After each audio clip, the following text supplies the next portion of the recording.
నిన్నటి వడ్లకు సంబంధించినటువంటి రైతులు పండించేటువంటి ధాన్యానికి సంబంధించిన విషయం తర్వాత నేను స్థూలమైనటువంటి 2-3 అంశాలు లేవనెత్తాను చాలా స్పష్టంగా. ఆ బీజేపీ రాష్ట్ర అధ్యక్షుడు మాట్లాడుతూ ఈరోజు ప్రెస్లో ఒక్క విషయం కూడా వడ్లు తప్ప కడమ సొల్లుపురాణం అంతా ఏదో వాగిండు ఆయన. మీరు కూడా ఎవరు అడిగినట్లేదు, మీరు అన్యాయం చేస్తున్నారు తెలంగాణ రైతులకు. ఓకే అంటే అర్థమైపోయాయి కదా, మీరు వరి వండియండి మేము మెడలు వంచుతాం, ఎవరు మెడలు ఎవరు వంచాలి అని అడిగితే దానికి సమాధానం లేదు, అంతే కదా. దీన్ని బట్టే తెలంగాణ రైతాంగం అర్థం చేసుకోవాలి. అంటే ఎంత అల్లాటప్పగా ఎంత లూజ్గా ఎటుపడితే అటు మాట్లాడతారో, ప్రజలను ఎట్లా వంచిస్తారో ఇంతకు మించిన నిదర్శనం లేదు, స్పష్టంగా తెలుస్తూ ఉంది. ఒకటి, రైతులకు సంబంధించిన వ్యవహారం.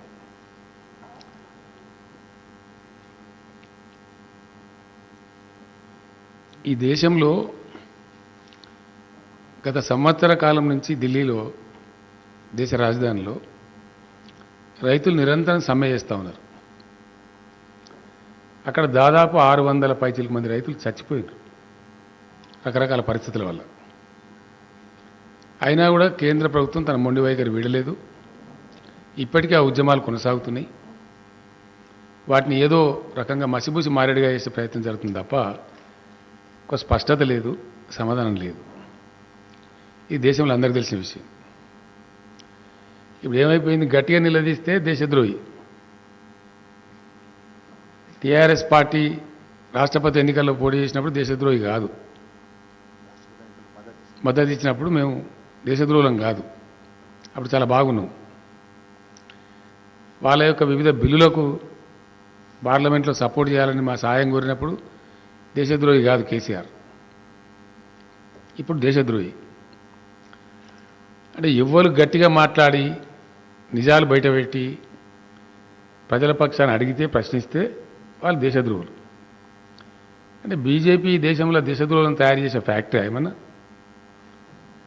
గట్టిగా ఎవరు మాట్లాడితే వాడు దేశద్రోహి తెల్లార వరకే. ఇది బీజేపీ స్టైలు, చాలా స్పష్టంగా కనపడతా ఉంది కదా.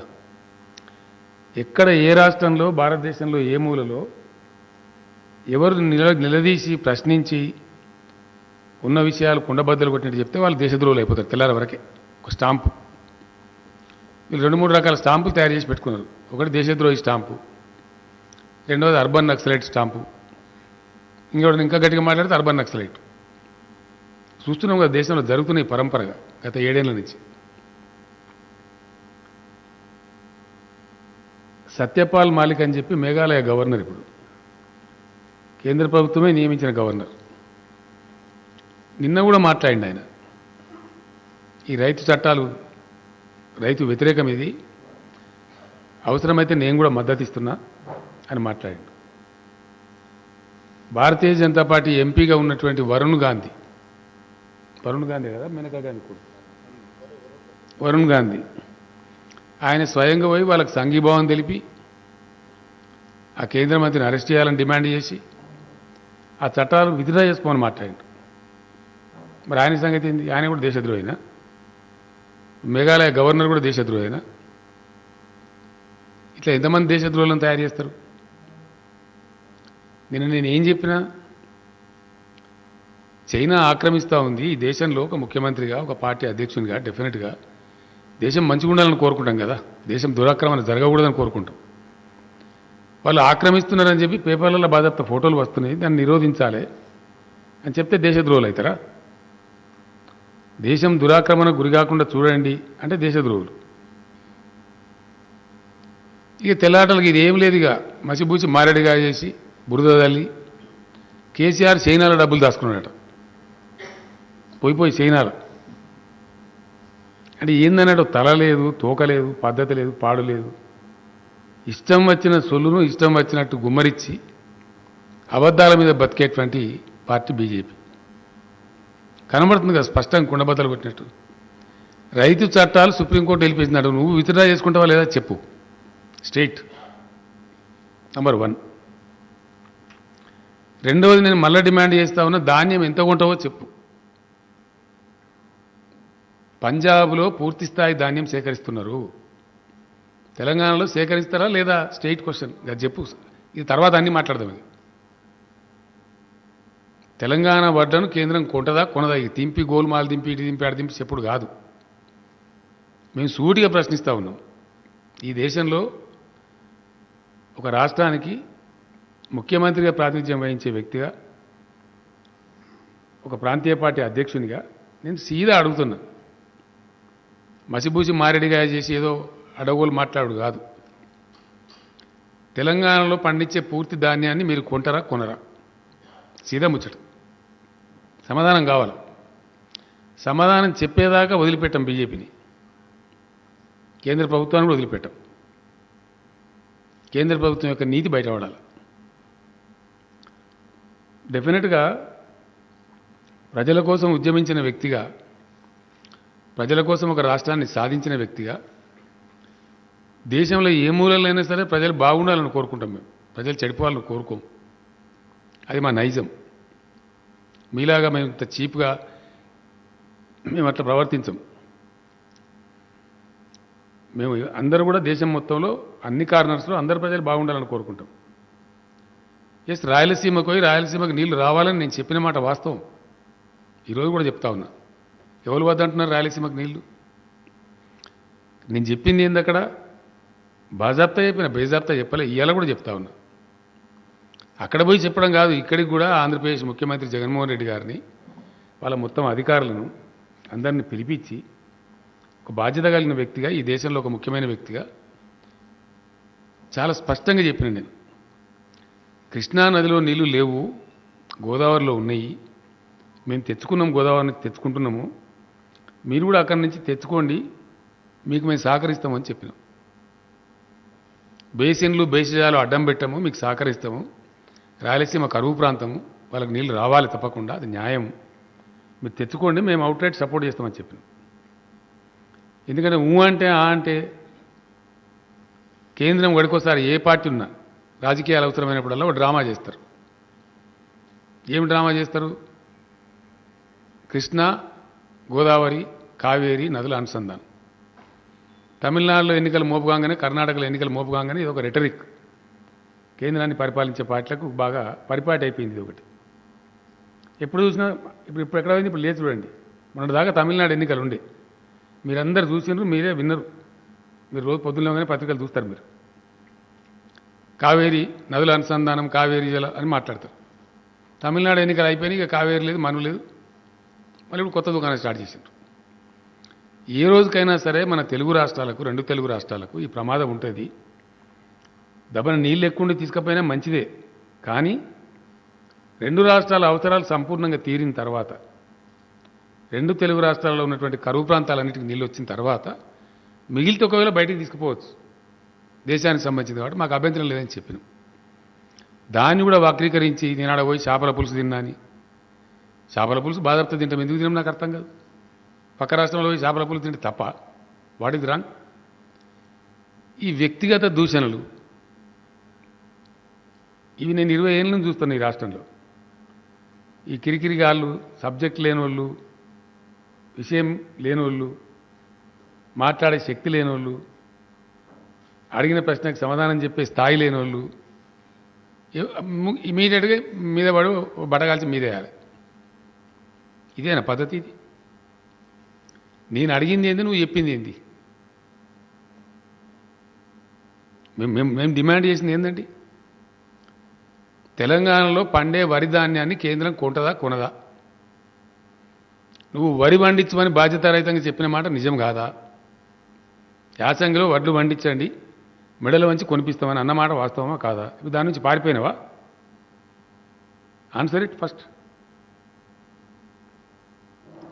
నీ గురువులు సంస్కారం నేర్పినావు కదా, నీకు సంస్కారం అంతరం అయితే సింపుల్గా చెప్పు కదా. నేనేమి ఉర్దూలో, ఇంగ్లీష్లో నీకు అర్థం కాని భాషలు అడుగుతలేను కదా. నీకు అర్థమయ్యే భాషలోనే స్పష్టంగా కుండ బద్దలు కొట్టినట్టు అడుగుతున్నాను నేను. 67 లక్షల ఎకరాల వరి చూపిస్తావా అంటున్నావు దా. 6 హెలికాప్టర్లు పెడతావు, ఒకటి కాదు. 6 హెలికాప్టర్స్ పెడతాను, నువ్వు రా, నీ కేంద్ర ప్రభుత్వం తీసుకురా, నీ మంత్రిని తీసుకురా, నీ అధికారులు రండి. లేని పంటను ఉన్నట్టు చూపెడతామా? అట్ట సాధ్యం అవుతుందా? జరుగుతుందా? 62 లక్షల ఎకరాల్లో ఇప్పుడు వరి వస్తున్నదా బాబు అని చెప్తే అది లేదు అని బుకాయిస్తున్నావు అంటే దాన్ని ఏమని అర్థం చేసుకోవాలా? మీరు మోసగాళ్ళు, మీరు కొనరు, నేపాల్ చెప్తారు, తప్పించుకోవడానికి మార్గాలు వెతుకుతారని అర్థం చేసుకోవాల్సింది తప్ప ఓ మాట చెప్పచ్చు కదా, ఎంత పడితే అంత కొంటామని. ఎందుకు చెప్తలేరు? చక్కగా చెప్పచ్చు కదా. ఇప్పుడు వచ్చేది కాక ఇంకా యాసంగిలో కూడా పంట ఏమన్నా మొగనివి కదా నువ్వు, మరి ఎక్కడవా? ఒకటే దెబ్బకు తెల్లారి వరకు నువ్వు పోయిందా? వచ్చినా ఢిల్లీకి వెళ్ళి నీకు ఢిల్లీకి వెళ్ళి మంత్రులు ఫోన్ చేసి నువ్వు ఎట్లా మాట్లాడినావు, నువ్వు పిచ్చోనివి, మమ్మల్ని కన్సల్ట్ చేయకుండా మాట్లాడినావు అని చెప్పి యాడ్ నుంచి వచ్చినాయి, మాకు తెలుసు. రాగానే మాట మార్చి అది పక్కకు, వడ్లన్నీ పక్కకు పోయినాయి, ఇక వడ్ల ముచ్చటే పక్కకు పోయింది. బీజేపీలో మహాపండితులు ఉంటారు కదా, వాళ్ళు నాకు ఏం చెప్పినాడు, నువ్వు వడ్లు తప్ప ఇంక అన్ని మాట్లాడు, కేసీఆర్కు స్టాంప్ వేసేది దేశద్రోహి అని. తెలంగాణ ఉద్యమంలో నువ్వు ఎక్కడ, నువ్వు కేసీఆర్ అంటాడైనా, అసలు నువ్వెక్కడ, నువ్వు నాకు అర్థం కాదు. నువ్వెక్కడ కనబడ్డావు తెలంగాణ ఉద్యమంలో? తెలంగాణ కోసం బిల్లు పెట్టినప్పుడు నువ్వు ఓటేయలేవు అంటాడు. ఇంతకన్నా మూర్ఖత్వం ఇంకేమైనా ఉంటుందా? ఎక్కడ తెలంగాణ, ఏం కథ? ఇప్పుడు మోపైన నువ్వు నిన్నయాల తెలంగాణ ఉద్యమం చేసినా నీ ఊసెక్కడిది, నీ అడ్రస్ ఎక్కడిది, అసలు నువ్వు ఎవరికి తెలిసి రాష్ట్రంలో? గుడ్డు ఎక్కడిది? గుడ్డు కూడా లేదు, గుడ్డచ్చి పిల్లలకి దాని సామెత కలవది. అసలు నీ పత్తనం లేదు కదా, నువ్వు ఎవరో తెలియదు, ఈ దేశానికి తెలియదు, ఈ రాష్ట్రానికి తెలియదు. నిన్నెలా వచ్చి నేను ఏదో చెంగడ బింగడ దుంకుతా అంటే నడవదు. నేను అందుకే నిన్న మీకు కూడా చెప్పినా కదా, నేనే మాట్లాడతా డైరెక్ట్గా, ఇప్పుడు మధ్యలో ఇంకా పిలిఫరేజ్ లేకుండా. వీళ్ళ కథ తేల్చేదాకా నేనే డైరెక్ట్గా మాట్లాడతా ప్రతిరోజు. వదిలిపెడతాం అనుకుంటారు, వదిలిపెట్టాను, క్వశ్చనే లేదు. ఎవ్రీడే ఉంటుంది కేసీఆర్ ప్రెస్ కాన్ఫరెన్స్, అడుగు అడుగున ఉంటుంది. ఎస్, ఈ రాష్ట్రం మీద పడి తోడేళ్ల మంద మీద పడేట్టు పడి ఆగం దింపుతామంటే, గ్యారెడ్ చేస్తామంటే నడవని ఇయ్యం. ఎట్లా నడవనిస్తామండి? మేము కాపలాదారులం. తెలంగాణకు నువ్వు ఏం చేసినావో చెప్పంటాడు ఈ మొగోడు. సామెత ఉన్న తెలంగాణలో హనుమంతుని గుడి లేని ఊరు లేదు, టీఆర్ఎస్ ప్రభుత్వ సంక్షేమ కార్యక్రమం అందని ఇల్లు లేదు అని. ఎస్, ఏదో సంక్షేమ కార్యక్రమం ప్రతి ఇంటికి చేరుతూ ఉంది. అది బియ్యం కావచ్చు, పెన్షన్ కావచ్చు, కేసీఆర్ కిట్ కావచ్చు, కళ్యాణ లక్ష్మి కావచ్చు, రైతు బంధు కావచ్చు, రైతు బీమా కావచ్చు, ఉచిత కరెంటు కావచ్చు, మిషన్ భగీరథ మంచినీళ్ళు కావచ్చు. నీ ఇంటికి కూడా వస్తున్నాయి కదా మిషన్ భగీరథ మంచినీళ్ళు. మిషన్ భగీరథ మంచినీళ్ళు అందని ఇల్లున్నదా తెలంగాణలో? అది సంక్షేమ పథకం కాదా? ఇంకోటి సిగ్గుమాలిన మాటలు ఏంటంటే బాధ కలిగేది, దేశాన్ని నడిపి కేంద్రాన్ని పాలించేటువంటి ప్రభుత్వం యొక్క పార్టీ అధ్యక్షుడు నిస్సిగ్గుగా, కనీసం ఏమనుకుంటారు నవ్విపోదురు కాక నాకేం సిగ్గు అన్నట్టుగా, గోల్ర పైసలు మేమే ఇచ్చినావా, నువ్వు ఇచ్చినావా? రుజువు చేస్తావా? గొర్రెల పైసలలో నీది ఏ కానా ఉన్నా నేను ముఖ్యమంత్రి పదవికి 1 నిమిషంలో రాజీనామా చేస్తా. నేషనల్ కోఆపరేటివ్ బ్యాంక్ అని ఒకటి ఉంటుందండి, ఎన్సీడీసీ అంటారు దాన్ని. దాని నుంచి మేము అప్పుగా తీసుకున్నాం గొర్రెల పథకానికి, వడ్డీతో సహా తిరిగి కడుతున్నాం. దానికి నువ్వు ఇచ్చిందేమో తోక, నాకు అర్థం కాదు. ఇన్ని అబద్ధాలు చెప్తారా? ఇంత గోల్మాలు ఉంటుందా? ఇంత అన్యాయం ఉంటుందా? ఇంకోటి ఏంటంటే, మరి నీ బీజేపీ పాలితే ఒక్క రాష్ట్రంలోనే ఎందుకు తెలియదు? ఇంతకని ఇక గొప్ప పథకం ఉండాలి కదా. మీ పార్టీ పాలసీ అంత గొప్పదైతే బీజేపీ పాలిత రాష్ట్రాలలో ఒక్క రాష్ట్రంలో మీరు 2000 పెన్షన్ ఇస్తున్నారా? ఎందుకు ఇవ్వరు?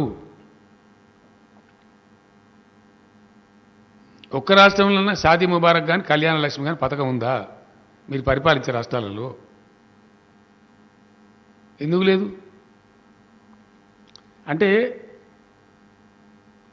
మేము పనులు చేయము, పెట్రోల్ ధర పెంచిన ఎందుకు పెంచినంటే తక్కువ కావాలంటే ఆఫ్ఘనిస్తాన్ పోన్రి, పాకిస్తాన్ పోన్రి, ఇదే భాష. పెట్రోల్ ధరలు ఎందుకు పెంచుతారా అని చెప్పి ప్రజలు ఇంకోలో అడిగితే తగ్గాలంటే వాళ్ళు మీరు అటు పోన్రి. ఇంకేం చెప్తారు?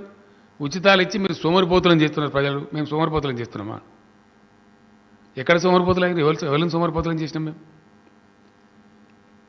అంటే పొంతన లేని ఒకటే లెక్క ఇక రొడకొట్టుడు బిత్తిరిగత్తర మాట్లాడు. మేము ఇవ్వలేమండి. 2 సార్లు బాజాప్తా ఎలక్షన్లో గెలిచి వచ్చినాం. ప్రజలు పెట్టింది మమ్మల్ని. We're ruling the state with the mandate of the people. ప్రజలు ఇచ్చిన అధికారంతో ఇక్కడ మేము పరిపాలన చేస్తున్నాం తప్ప మీలాగా మేము దొంగ లెక్కలు చేయలే కదా. ఎస్, మీరు దొంగ లెక్కలు చేసిండ్రు, మీరు అరాకిరి రాజకీయాలు చేసిండ్రు దేశంలో, ప్రత్యక్షంగా నిలబడున్నాయి. ఇప్పుడు కర్ణాటకలో మీకు ప్రజలు మ్యాండేట్ ఇయ్యలే, ఇచ్చిండ్రా? ఓడగొట్టిన మీరు ప్రజా తీర్పును శిరసావహించలే. అరాకిరి చేసి గవర్నమెంట్ ఊలగొట్టి దొడ్డిదారిన ఇయ్యలే. మీ గవర్నమెంట్ నడుపుతున్నారు కర్ణాటకలో. నిజం కాదా? నిజమా అవద్దమా? మీకు తెలియదా? మధ్యప్రదేశ్లో మీరు గెలవలే, దొడ్డిదారిన ఇయ్యాల బీజేపీ గవర్నమెంట్ నడుస్తుంది అక్కడ. మీకు ప్రజలు తీర్పు ఇవ్వకున్నా, ప్రజలు ఇతర పార్టీలకు తీర్పు ఇచ్చినా దానిలో అరాకిరి చేసి దానిలో సొరబడి అప్రజాస్వామికంగా అక్కడ ప్రభుత్వాలను కూలదూసి ప్రభుత్వాలు నడిపే పార్టీ ఏదండి ఈ దేశంలో? ఇలా ఎవరు? మీ కర్ణాటకలో మ్యాండేట్ రాలే కానీ మీ గవర్నమెంట్ ఉన్నది. దీనికి సమాధానం ఏంది? మధ్యప్రదేశ్లో నీకు మ్యాండేట్ రాలే కానీ నీ గవర్నమెంట్ నడుపుతున్నావు. ఎట్లా నడుపుతున్నావు? అన్డెమోక్రాటిక్ కాదా? వీటిని ప్రశ్నిస్తే వీటి మీద మాట్లాడితే తప్ప? ఇది నిజం కాదా? మేము బాధ్యత ప్రజల తీర్పుతో గెలిచినాం. మేము గెలిచినాన్ని ఇక్కడ 107 సీట్లలో నీ డిపాజిట్ పోయింది. ఎస్, 107 స్థానాలలో నీ పార్టీ డిపాజిట్ పోయింది ఈ రాష్ట్రంలో. నిన్నగాక మనం నాగార్జున సాలకు డిపాజిట్ పోయింది కదా. మరి దాని మీద ఏంది నీ కథ? అంటే చాలా భయంకరంగా మీకు లొంగి ఉండి మీకు ఇబ్బందులు కలిగించకపోతే మీరు చెప్పింది వింటే వాళ్ళు మంచోళ్ళు, వాళ్ళు దేశభక్తులు. మీకు వ్యతిరేకం మాట్లాడితే, మీరు చేసే తప్పులను ఎత్తి చూపితే, మీరు చేపట్టిన ప్రజా వ్యతిరేక విధానాలను విమర్శిస్తే వాళ్ళు దేశద్రోహులు. తెల్లారి వరకు కేసీఆర్ దేశద్రోహి అయిపోయాయి. ఇంకో స్టైల్ ఉంటుంది బీజేపీ. తెల్లాడాలకు దేశద్రోహిని చంపేయాలి, వారం 10 రోజుల వరకు ఇన్కమ్ ట్యాక్స్ రైళ్లు మొదలు పెట్టాలి. ఈడీతో రైళ్లు చేయించడం, ఇన్కమ్ ట్యాక్స్ రైళ్లు చేయించడం, ఇదే కదా మీ స్టైల్ దేశంలో. ఎవరు మాట్లాడితే వాళ్ళ మీద అన్యాయంగా కేసులు పెట్టడం. ఇక్కడ పిట్ట బెదిరింపులకు భయపడే వాళ్ళు ఎవరు లేరు. మిస్టర్ బండి సంజయ్, ఒళ్ళు దగ్గర పెట్టుకో, జాగ్రత్త. నా హద్దులు నాకు బాగా తెలుసు. మా హద్దులు మాకు తెలివయా? నేను హద్దు మీరి మాట్లాడినా? ఏం హద్దు మీరినా? నేను వడ్లు కొంటరా కొనరా అంటే హద్దు మీరినట్ట. పెట్రోల్ మీద మీరు అబద్ధాలు చెప్పి సెస్సులు వేసినరు. అంతర్జాతీయ మార్కెట్లో క్రూడ్ ఆయిల్ ధర తగ్గి ఉన్నప్పటికీ 2014 కంటే తగ్గి ఉన్న దాని మీద మాట్లాడాడు. ఇది నిజం కాదా? అబద్ధమా నేను చెప్పింది? అది హద్దు మీరుడు అవుతుందా? అప్పుడు $105 ఉంది, ఇప్పుడు $83 ఉంది. మధ్యలో అయితే $30 ఉంది. దాని మీద చెప్పవేం సమాధానం? మీరు ప్రజలకు తప్పు చెప్పినరా లేదా? మీరు ప్రజలను తప్పుదారి పట్టించినరా లేదా? మిస్లీడ్ చేసినరా లేదా? అది మాట్లాడడం, అది చెప్పేది లేదు.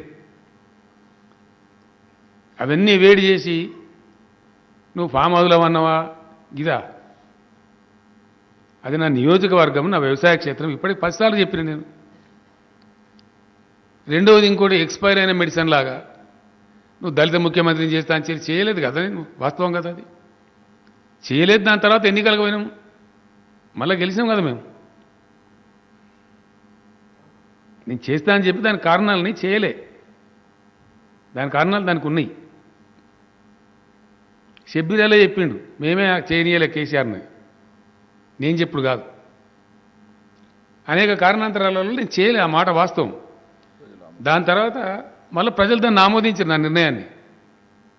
సెకండ్ టైం మేము ఎన్నికలకు పోయినాం కదా. మళ్ళీ మొదలు 63తో గెలిస్తే తర్వాత 88తో గెలిచాం కదా. దాని తర్వాత జరిగిన అనేక స్థానిక ఎన్నికలలో మీ అడ్రస్సే లేదు కదా దిక్కు. అసలు మీరు రాష్ట్రంలో ఒక జిల్లా పరిషత్ గెలిచిండ్రా ఎక్కడన్నా? మీకున్న కౌన్సిలర్లు ఎన్ని, మీకున్న కథ ఎంత అసలు? 142 మున్సిపాలిటీలలో 136 మున్సిపాలిటీలు టీఆర్ఎస్, 32 జిల్లా పరిషత్తులు టీఆర్ఎస్, రాష్ట్రంలో ఉన్న డీసీఎంఎస్లు డీసీసీబీ బ్యాంకులన్నీ టీఆర్ఎస్. ఇవన్నీ మేము గెలవలేదా? మేము బట్టి గాలే మీలేక మాట్లాడుతున్నామా? ఇక్కడ పునాది లేనిది మీకు, మాకు కాదు. అడ్రస్ లేని పార్టీ మీ పార్టీ. అబద్ధాలు చెప్పి ఇష్టం వచ్చినట్టు మాట్లాడి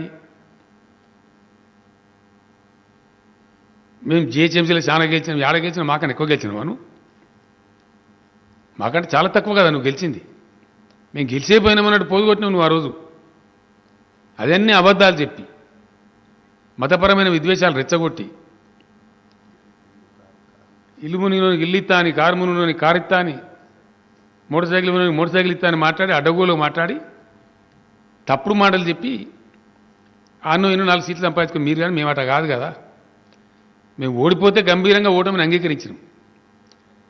ఎన్నో ఎన్నికలు గెలిచినాం మేము. 2001 నుంచి మొదలుకుంటే ఈ రోజు వరకు అనేక ఉప ఎన్నికలు, అనేక రాజీనామాలు. ఎన్నిసార్లు రాజీనామా చేసినా నేను? తెలంగాణలో ఎక్కడెక్కడ గెలిచినా నేను?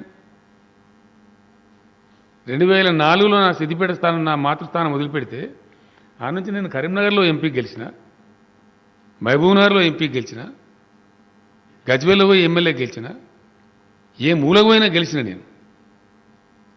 ఇవాళ నన్ను పట్టుకొని నువ్వు తెలంగాణలో నువ్వెక్కడ, నువ్వు తెలంగాణ ఉద్యమంలో ఎక్కడ, నువ్వు తెలంగాణకు ఓటింగ్ జరిగినా నువ్వు ఓటింగ్లో లేవు ఉంటాడు. నువ్వు ఉన్నావు అసలు పార్లమెంట్ అన్న తెలుసా నీకు? అప్పటికి పార్లమెంట్ చూసినావా నువ్వు కనీసం ఆనాటికి? ఈ విధంగా అడ్డగోలుగా మాట్లాడి తెలంగాణకు ఏమి చేసిండు, నువ్వు చేసినావేమన్నా తెలంగాణకు? నువ్వేం చేసినావు చెప్పు, నీ పార్టీ ఏం చేసిందో చెప్పు. పచ్చి అబద్ధాలు చెయ్యని చేసినావని చెప్పుడు. గొర్రెల పథకం నీదా? పక్క రాష్ట్రం కర్ణాటకలో ఎందుకు లేదు? మీరు పరిపాలించే మధ్యప్రదేశ్లో ఎందుకు లేదు? గుజరాత్లో ఎందుకు లేదు? ఎన్నో రాష్ట్రాల్లో మీ ప్రభుత్వం ఉంది కదా, మరి అక్కడ ఎందుకో లేదు? ఒక తెలంగాణలో ఎందుకున్నది? అంటే మీరు చేయలే, స్పష్టంగా కనపడతా ఉంది. అన్నింటి మించి నేను నిన్న ఒక క్వశ్చన్ అడిగిన, మీరు ఏ వర్గం ప్రజలకు మేలు చేసినారు ఈ దేశంలో? ఏ ఒక్క జాతి కన్నా మీరు మేలు చేసినరా? మేము నిరుద్యోగులకు ఉద్యోగాలు ఇచ్చినాం. 1,35,000 ఉద్యోగాలు ఇచ్చినాం మేము బాజాప్తా. ఇయ్యబోతున్నాం ఇంకో 78,000 మందికి ఇయ్యబోతా ఉన్నాం. దీనిక మేము అనవసరం గోల్మాల్ మాటలు చెప్పాం కదా. ఎవడో ఏదో మాట్లాడతారు కాదు కదా మేము చెప్పేది. మాకు బాధ్యత ఉంది. ఈ రాష్ట్రాన్ని తెచ్చినాం, ఈ రాష్ట్రాన్ని అన్ని రకాలుగా సవరించాలి. దానికోసం ఏం చేసినాం మేము? కొత్త జోనల్ చట్టం తెచ్చినాం. దాన్ని ఆమోదించడానికి మీరు 6-7 నెలలు మమ్మల్ని సతాయించారు. మేము కారణాలు చెప్పి మళ్ళీ 10 సార్లు తిరిగిన తర్వాత మీరు ఆమోదించారు ఈ మధ్య కాలంలో. ఆ ప్రకారం ఎంప్లాయీస్ అందరినీ మేము సర్దుబాటు చేస్తూ ఉన్నాం. 33 జిల్లాలు చేసినాం కాబట్టి పాలనా సౌలభ్యం కోసం, వ్యవసాయ ఈ మొత్తం అన్ని శాఖలు కూడా రీఆర్గనైజ్ చేసినాం కాబట్టి ఉద్యోగస్తులందరినీ సర్దుబాటు చేస్తూ ఉన్నాం. మేము తెచ్చిన జోనల్ చట్టానికి మేము వ్యతిరేకంగా పోలేం కదా. ఉన్న ఉద్యోగస్తులందరూ అక్కడ అడ్జస్ట్ అయిన తర్వాత ఏ జిల్లా వారికి ఆ జిల్లాకు ఖాళీలు దొరుకుతాయి అక్కడ. ఇలా భూపాలపల్లి జిల్లా వరంగల్ టౌన్ వాళ్ళతో పోటీ పడలేరు. రేపు పొద్దున మేము నోటిఫికేషన్ ఇస్తే ఎట్లా ఇస్తాం? భూపాలపల్లిలో వచ్చే ఉద్యోగాలు ఆ జిల్లాలో వచ్చేటి భూపాలపల్లి వాళ్ళకే దక్కుతాయి జిల్లా స్థాయి పోస్టులన్నీ. ములుగు జిల్లాలో దక్కేటి ములుగు వాళ్ళకి దక్కుతాయి. ఆసిఫాబాద్ జిల్లా వాళ్ళకి దక్కుతాయి. ఏ మారుమూల ప్రాంతమైనా సరే అక్కడ ఉన్న యువకులకు, అక్కడ ఉన్న నిరుద్యోగులకు అక్కడనే ఉద్యోగం రావాలనే ఉద్దేశంతో మేము పరిపాలనా సంస్కరణలు తెచ్చినాం, నూతన జోనల్ విధానం తెచ్చినాం. దాని ప్రకారంగా ఉద్యోగస్తులు ఒకసారి సెటిల్మెంట్ అయిపోతే అప్పుడు ఖాళీలు వస్తాయి. ఎక్కడ ఎన్ని ఖాళీలు ఉన్నాయో తెలుస్తాయి. ఈ మధ్య మేము వేసుకున్న అంచనాల ప్రకారం ఏంటంటే దాదాపు 60-70 వేల ఉద్యోగాలు ఖాళీ వస్తున్నాయి.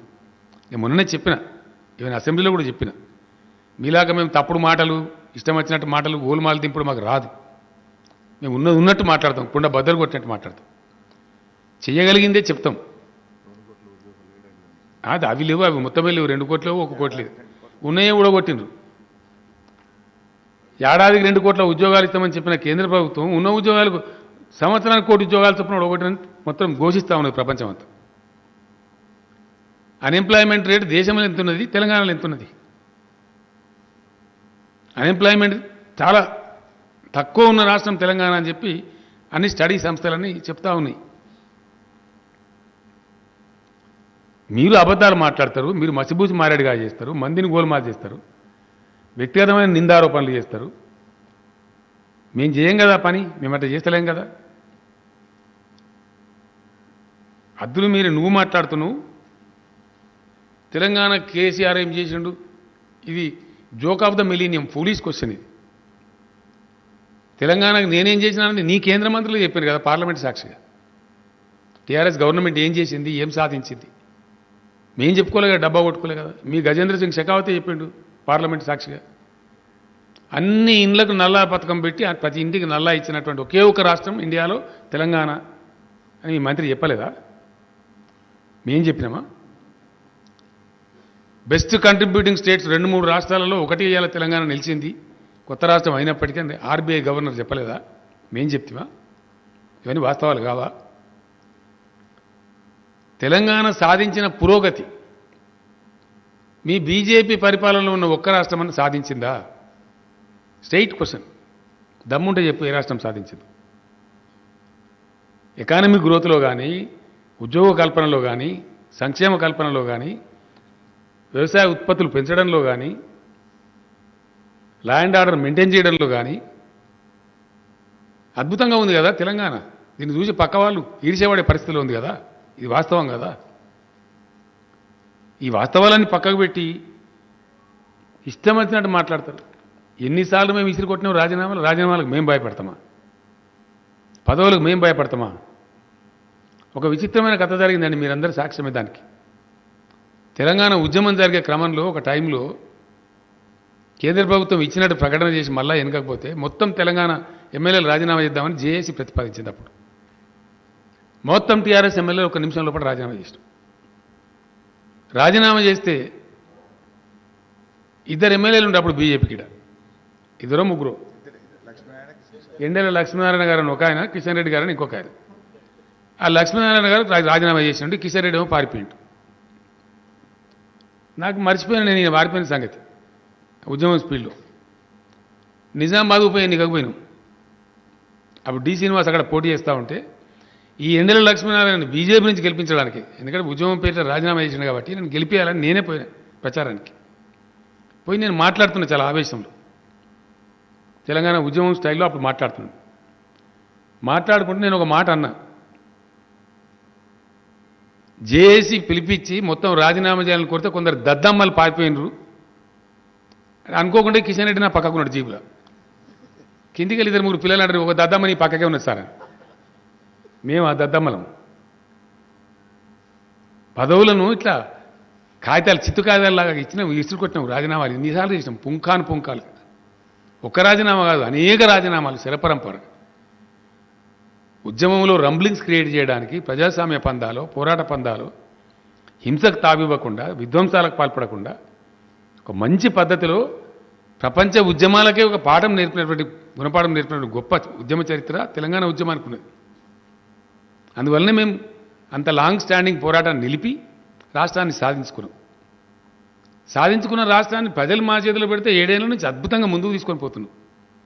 ఆర్థిక ప్రగతిలో కానీ, ఆర్థిక పటిష్టత్వంలో కానీ, సంక్షేమం ఇయ్యడంలో కానీ, ప్రజలను ఆదుకోవడంలో కానీ అనేక కార్యక్రమాలు, దిక్కు దివాణాలు శాంతి ఆడంతప్పుడు లిస్ట్ ఉన్నది, మేము చెప్పుకుంటూ పోతే అన్నీ మీకు తెలుసు, మీ అనుభవంలో ఉన్నాయి. ఎక్కడ లేదండి ఇండియా మొత్తంలో కరోనా వస్తే ప్రైవేటు పాఠశాలల సిబ్బందిని కూడా ఆదుకున్న ఒకే ఒక్క రాష్ట్రం తెలంగాణ. మీరు ఎక్కడన్నా ఆదుకున్నారా ఈ మొత్తం కంట్రీలా? ఇది నిజం కాదా, అబద్ధమా? ఇదే కర్ణాటకలో పోయి వాళ్ళు అడిగితే లాఠీ చార్జ్ చేసి పంపించారు అక్కడ ఉన్నటువంటి ముఖ్యమంత్రి గారు అప్పుడు యడ్యూరప్ప గారు. కొట్టి పంపించారు వాళ్ళని. తెలంగాణలో ఇస్తున్నారా అండి, మాకు ఇవ్వండి అనేది ఇయ్యలే. ఒక్క రాష్ట్రంలో కూడా ఇయ్యలే. కూలీలను వాళ్ళ కర్మానికి మీరు వదిలేస్తే స్వతంత్ర పోరాటం తర్వాత జరిగినటువంటి అతిపెద్ద ట్రాజెడీ, అనేక వేల మంది చచ్చిపోయారు పాపం. కరోనా వచ్చి అతలాకుతలమై గందరగోళం ఏర్పడితే మీరు వాళ్ళ కర్మానికి వదిలేసారు. కనీసం రైళ్లు పెట్టలే ఫ్రీగా. మేము దగ్గర 160 స్పెషల్ ట్రైన్స్ ఏర్పాటు చేసి వాళ్ళ కిరాయిలు మేము భరించి మీరు మా వికాస ప్రతినిధులు, మా అభివృద్ధి భాగస్వాములని వాళ్ళని కడుపులో పెట్టుకొని వాళ్ళకి అన్నం పెట్టి వాళ్ళకి మంచినీళ్ళ బాటలు ఇచ్చి 500 రూట్లు జేబులో పెట్టి రైలు ఎక్కించి పంపించిన మా డీజీపీ మా చీఫ్ సెక్రటరీ పోయి రైల్వే స్టేషన్లలో మీరు మళ్ళీ రావాలి తెలంగాణకు, మళ్ళీ పనిచేయాలి కరోనా అయిపోయాక అని వాళ్ళని గౌరవించి పంపించింది మేము. ఎవరిది సంస్కారం, మీదా మాదా? ఇవన్నీ నిజాలు కావా? ఇది జరిగిన చరిత్ర కాదా? బీహార్ కూలీలు, ఉత్తరప్రదేశ్ కూలీలు, బెంగాల్ కూలీలు కేసీఆర్ జిందాబాద్, టీఆర్ఎస్ జిందాబాద్ అని కూడా పోయిన రైళ్ళల్లో ఆ రోజు. మీరు ప్రజల కర్మానికి వాళ్ళని వదిలేస్తే వాళ్ళు రోడ్ల పంట పోయి చచ్చిపోతే, మీరు పట్టించుకోకపోతే, ఉచిత ట్రైన్లు పెట్టమని మేము డిమాండ్ చేసినాం ఆ రోజు, పెట్టకపోతే మేము పంపించింది వాస్తవం కాదా? ఇవన్నీ అబద్ధాలా? పిచ్చి రాజకీయాలు చేసేది మీరు. నేను స్ట్రేట్గా అడుగుతా, ఇవన్నీ బంద్ చేసి దేశ ప్రజల మీద భారం వెయ్యొద్దు అని బీజేపీకి ప్రేమ ఉంటే, మీరు అబద్ధాలు చెప్పి పెంచినటువంటి సెస్ డీజిల్ మీద, పెట్రోల్ మీద మీరు పూర్తిగా విత్డ్రా చేసుకోమని మేము కోరుతున్నాం. చేసుకుంటారా? చేసుకోరా? విత్డ్రా చేసుకుంటే సేమ్ పాత రేట్లకే 77 రూపాయలకే పెట్రోల్ వస్తుంది, 68 రూపాయలకే డీజిల్ వస్తుంది. మీరు ఇవ్వడానికి సిద్ధంగా ఉన్నారా లేరా? మీ పాలసీ ఏంది? Make it straight. అదేవిధంగా మీరు 16 సార్లు పెంచిండ్రు, మేము పెంచలే. నిన్న చెప్పిన మళ్ళీ ఇవాళ చెప్తున్నా. విడివిడి వసూలు ఉండే 31 రూపీస్ ప్లస్ 2.5 రూపీస్ అట్లా విడివిడి వసూలు ఉంటే దాన్ని రేషనలైజ్ చేసి ఒకటి చేసినాం తప్ప, 2 రకాలుగా వసూలు చేయడం చేసినాం తప్ప 2015లో మేము పెంచలే. నాడు పెంచలే, నేడు పెంచలే, మేము ఏనాడు పెంచలే. అది కూడా మీరు పచ్చవద్దని చెప్తారు మేము పెంచినామని. It was rationalisation, administrative adjustment అది. కానీ మేము పెంచినామని అబద్ధం చెప్తారు. మీరే తగ్గించచ్చుగా, మీకు ప్రజల మీద అంత ప్రేమ, రాష్ట్రాల మీద పడి ఏడవడం ఎందుకు? నాకు అర్థం కాదు. మీరు అనవసరంగా విధించినటువంటి, అకారణంగా విధించినటువంటి సెస్సును నేను ఇంకో ప్రశ్న అడిగినా, పెంచితే ట్యాక్స్ రూపంలో పెంచి రాష్ట్రాలకు బాటాలు ఇవ్వాలి, కానీ రాష్ట్రాల బాటా ఎగ్గొట్టింది మీరు కాదా? వాస్తవం కాదా అది? మరి దాని మీద మాట్లాడవేంది? సమాధానం చెప్పవేంది? కరోనా సమయంలో రాష్ట్రాలు ఇబ్బందులలో ఉంటే, ఆర్థికంగా ఇబ్బంది పడితే మేము డిమాండ్ చేసినాం, ఇయ్యలే. హెలికాప్టర్ మనీ ఇచ్చి ఆదుకోవాలని కోరినాం, ముందుకు రాలే.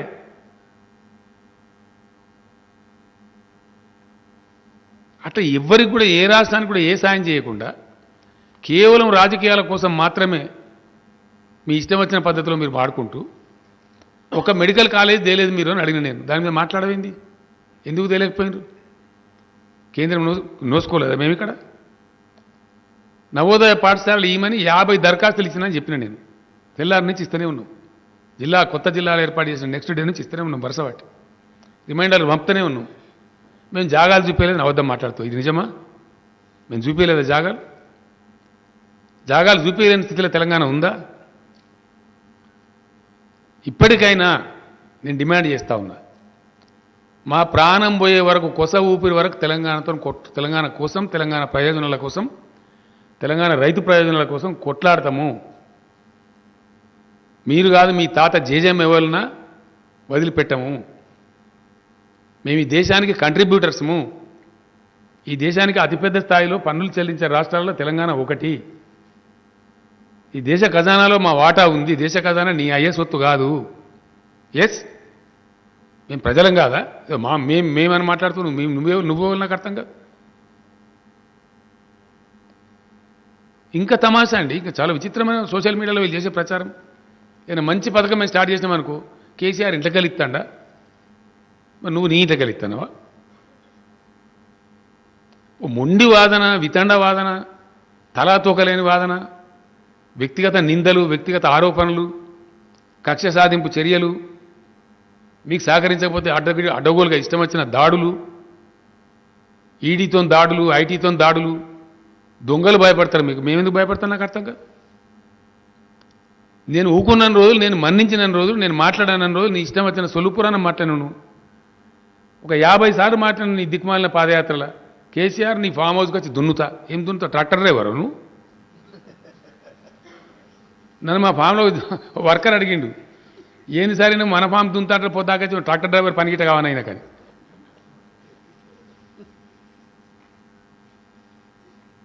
ఇప్పుడు నా ఫామ్ హౌస్ అని దాచిపెడతానికి మనం అగ్గిపెట్టాను అనంటే నాకు అర్థం కాదు. బాజాప్తా 100 ఎకరాలలో నేను నా కొడుకు పెట్టిన భూములలో బాజాప్తా వ్యవసాయం చేసుకుంటున్నాం. అలా బేజాప్తా అదేమన్నా దాచిపెట్టారా? మాకేం మనీ లాండరింగ్లు బోండరింగ్లు లేవు కదా. మాకేం కంపెనీలు లేవు, దందాలు లేవు, మాకేం బిజినెస్లు లేవు, దొంగ వ్యాపారాలు లేవు, మాకేమి లేవు. మీరు మమ్మల్ని ఏమీ చేయలేరు, అది కూడా చెప్తున్నా, జ్ఞాపకం పెట్టుకో. ఏమంటే ఏం కూడా చేయలేరు. అక్కడనో ఇక్కడనో వాళ్ళని వీళ్ళని బెదిరించినట్టు బెదిరిస్తాం అనుకుంటున్నాం. మేమేం భయపడం, నిటారుగా ఉన్నాం, నికార్స్గా ఉన్నాం. ఎస్, లేకపోతే ఇంత ధైర్యం ఉంటుందా మాకు? ఎవరితోనైనా పోరాడగలుగుతాం, ఎంత దాకైనా పోరాడగలుగుతాం. We're not afraid of anybody. ఇంకో మాట కూడా హెచ్చరిస్తా ఉన్న, జాగ్రత్త. పిడుగుకు అదే మంత్రం, పెళ్లికి అదే మంత్రం, సావుకు అదే మంత్రం అంటే నడవది. ఎక్కడ పడితే అక్కడ ఏది పడితే అది చేస్తామంటే నడవదు. బూమరాంగ్ అయితే జాగ్రత్త. న్యాయం ధర్మం అనేది ఉంటుంది, భగవంతుడు అనేవాడు ఉంటాడు. అనవసరమైనటువంటి ప్రయత్నాలు చేస్తే బూమరాంగ్ కూడా అవుతుంది, రివర్స్ తగులుతుంది, దెబ్బ చాలా తీవ్రంగా తగులుతుంది.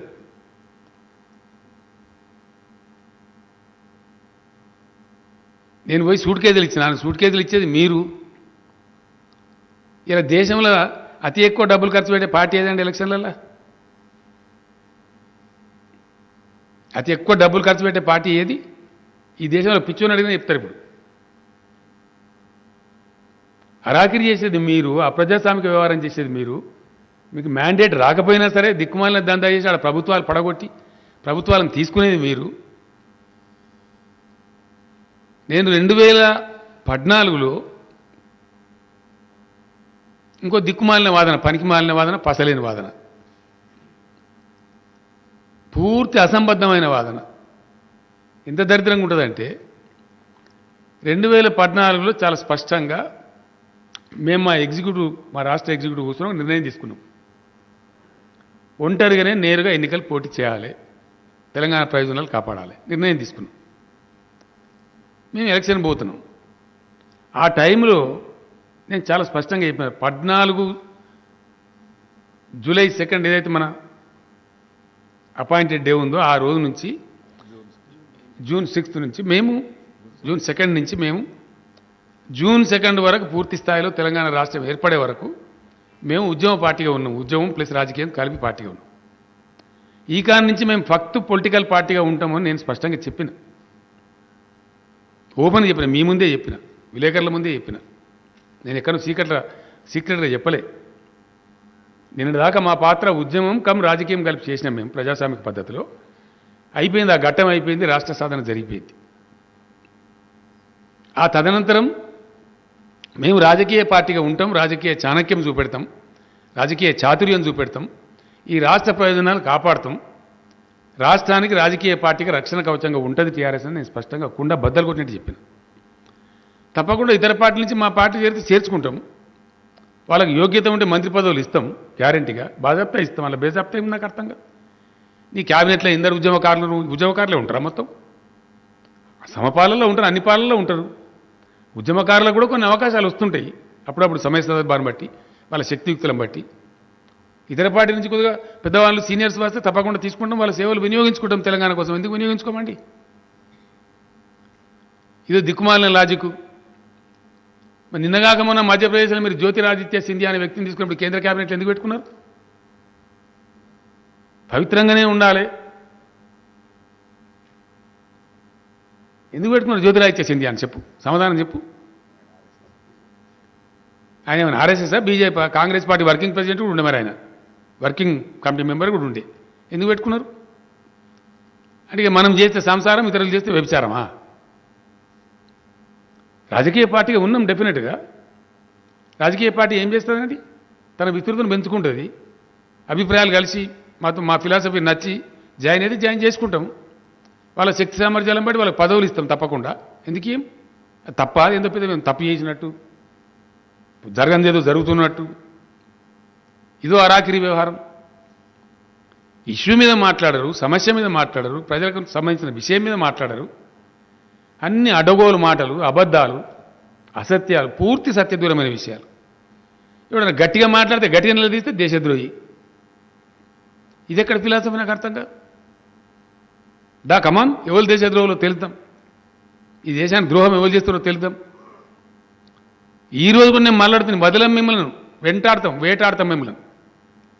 తెలంగాణ రైతులు పండించే ధాన్యం పూర్తిగా కొనేదాకా వదిలిపెట్టము. రాసి పెట్టుకో. మేము కొనము అంటే మీరు చెప్పు పాలసీ, రైతులు నిర్ణయించుకుంటారు మీకు ఓటే అన్న వద్దని. అంతే కదా. తెలంగాణ ప్రజలు కేసీఆర్ నమ్ముతారు. నిన్ను నమ్మిరా? మరి నిన్నే పాట నమ్మిరి? నిన్ను నమ్మితేనే నేను 150 డిపాజిట్లు పోయినాయా? తెలంగాణ అసెంబ్లీ ఎన్నికలు జరిగినప్పుడు 2018లో 107 స్థానాలలో నీ డిపాజిట్ పోయింది. మేము 88 స్థానాలు గెలిచినాం. నిన్ను నమ్మలేదా? నన్ను నమ్మలేదా ప్రజలు? ఎవరిని నమ్మలేదు? నీ కథ నువ్వు చెప్పుకుంటున్నావు. నువ్వు చెప్పుకోవడంలో నీ సిగ్గుపోతా ఉంది అక్కడ, వాస్తవంగా చెప్పానంటే. నువ్వు నాతో మళ్ళీ చెప్పిస్తున్నావు. కాబట్టి ఈ అడ్డగోలు మాటలతో వ్యవహారం చేస్తామంటే కేసీఆర్ భయపడడు. తెలంగాణ కోసం జరిగిన ఉద్యమంలో ఎంతోమంది ఎన్నో మాట్లాడారు. ఎన్నో మాట్లాడు, వాళ్ళు ఇష్టం వచ్చినట్టు మాట్లాడారు. నీ ముక్కు బాగాలేదు అనకూడు, నీ ముడి బాగాలేదు అనకూడు, గిదా మాట్లాడేది పద్ధతి. నువ్వు మందు తాగుతావు, నీకు తెలుసా? నువ్వు వచ్చి పోసినావా నాకు మందు? ఇప్పుడు నచ్చిన మందు కలిపినవా? నువ్వు మాట్లాడచ్చు అట్లా? నీ సంస్కారం, నీ గురువులు నీకు ఈ సంస్కారం నేర్పినరా? ఇదేనా నీ సంస్కారం? ఇదే మాట్లాడేది? నాకు అర్థం కాదు. అందుకే కదా నీ మెడలు ఇరుకొడతాను నేను. ఎందుకన్నా నేను నీ ఫామ్ హౌస్కి వచ్చి దున్నుతా ఏంది? నేనేమైనా దొంగ పని చేసినా? దాన్ని ఆ ఫామ్ హౌస్గా అడుగుపెట్టి 6 ముక్కలైతే నాకు ఒక అనుకోవడమేమో. ఈ దేశంలో ఉండేటువంటి భూ సంస్కరణల ప్రకారం, చట్టాల ప్రకారం బాజాప్తా నాకు ఫామ్ ఉంది. నాకు వ్యవసాయదారుడు, నేను పుట్టిందే వ్యవసాయంలో. It's right royal farm house నాకు బాజాప్తా. నీలాకేం నేను గెస్ట్ హౌస్ కాదు, ఆడ నాకున్నది. అది వ్యవసాయ క్షేత్రం, అది ఫార్మర్ హౌస్, ఫామ్ హౌస్ కాదు అని లంగా మాటలు మాట్లాడతారు. ఫామ్ హౌస్ 1000 ఎకరాలు పోయింది నాది. ఈ రాష్ట్రం కోసం కట్టిన ప్రాజెక్టులలో మా మా మా అత్తగారులది పోయింది, మాది పోయింది. మా ఊళ్ళే మునిగిపోయినాయి. అప్పర్ మానేర్ ప్యాకెట్లు కావచ్చు, నిన్న మిడ్ మానేర్ ప్యాకెట్లు కావచ్చు. ప్రతిసారి మీరే సాక్షి, మీ ముందే చెప్పిన నేను. గెలిచినామని మనకు గర్వం పనికిరాదు, మనకు అహంభావం పనికిరాదు. గెలుస్తూ ఉంటాం, ఓడుతూ ఉంటాం, నా లెక్క పెట్టవద్దు. ఒక విజయానికి పొంగిపోయి బీరాలు బలకడమో, లేదా ఒక అపజయం ఎదురైతే దానికి కుంగిపోవడమో చేయకూడదు. రాజకీయాల్లో పొలిటికల్ ప్రాసెస్ నడుస్తూ ఉంటుంది. We lose, sometimes we gain. అంత మాత్రం చేత అహంకారాలు పనికిరావని చెప్పిన మా పార్టీ క్యాడర్కి ఎప్పుడు మేము అట్లా అహంకారానికి పోలే. 52 సీట్లు గెలవంగానే అబద్ధాలు చెప్పి, పచ్చి అబద్ధాలు చెప్పి మేము చెప్పాం అట్లా. మీరు పెంచినటువంటి, నేను అసెంబ్లీలో చెప్పిన కాదండి, ఏడాది కింద చెప్పిన. మేము ఎందుకంటే నేను ఇంతకుముందు చెప్పింది అబద్ధం కాదండి. మేము టచ్ చేయని కాలనీ లేదు, సెగ్మెంట్ లేదు. ఇండియా మొత్తంలో జర్నలిస్టుల సంక్షేమానికి 100 కోట్లు ఇచ్చిన పార్టీ అని ఉన్నదండి. దయచేసి మీరు జర్నలిస్టులు, మీరు సాక్షి. మీరు ఆల్ ఇండియా జర్నలిజంలో దానికి కమిటీలలో ఉంటారు. మీరు జర్నలిస్టుల సంక్షేమానికి ఒక నిధి ఏర్పాటు చేసినటువంటి ఒకటే ఒక గవర్నమెంట్ టీఆర్ఎస్ గవర్నమెంట్ కాదా ఇండియాలో? ఇచ్చిన రావాలన్నా న్యాయవాదుల సంక్షేమానికి 100 కోట్లు ఇచ్చిన ప్రభుత్వం ఉన్నదండి ఇండియాలో? మాకు ఆదరణ ఉంది, ఎందుకు లేదు? మాకు మమ్మల్ని ప్రతి వాళ్ళు ఆదరిస్తారు. డెఫినెట్లీ మేము సర్వీస్ చేసినాం. నిన్నగాక మొన్న పాత సీజే గారు ఉన్నప్పుడు నన్ను అడిగిండు ఆయన, కోర్టులు బంద్ అయిపోయినాయి, మా లాయర్లు ఇబ్బంది పడుతున్నాడు, ఒక 25 కోట్లు ఇచ్చినాం కరోనాలో. జూనియర్ అడ్వకేట్స్ బాధపడుతుంటే 25 crores ఇచ్చినాం, ఆదుకున్నాం వాళ్ళని కూడా. ఎవరికి ఆపద వచ్చినా, ఎవరికి ఇబ్బంది కలిగినా ఉన్నంతలో సర్దుబాటు చేసి కడుపులో పెట్టుకొని అందరిని మేము క్యారీ చేసుకొని పోతున్నాం. ప్రతి వాళ్ళని మేము క్యారీ చేస్తున్నాం. అందుకోసం మమ్మల్ని ప్రజలు ప్రేమిస్తారు. యానో ఒక ఎన్నిక మేము ఓడిపోయలేదా గెలవంగానే మీలాగా మేము సంగడ బింగడ దుంకలే. మేము అతికి పోము. మాకు ఆ పద్ధతి లేదు. చాలా గంభీరంగా ఉంటాం, మంచిగా ఉంటాం, పద్ధతిగా వ్యవహారం చేస్తాం.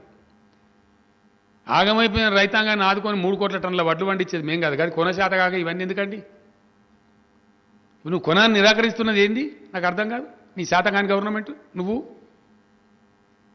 తెలంగాణలో 3 కోట్ల టన్నుల ధాన్యం పడితే దాన్ని నేను కొన అంటున్నావు నీ శాతకాంతనానికి. గది చక్కగా మాట్లాడక దానికని వంకర చేసి టింకర చేసి ఎందుకు అబద్ధాలు మాట్లాడతారు? తెలంగాణలో పండే వడ్లు కొంటవా కొనవా? సింపుల్ ముచ్చట.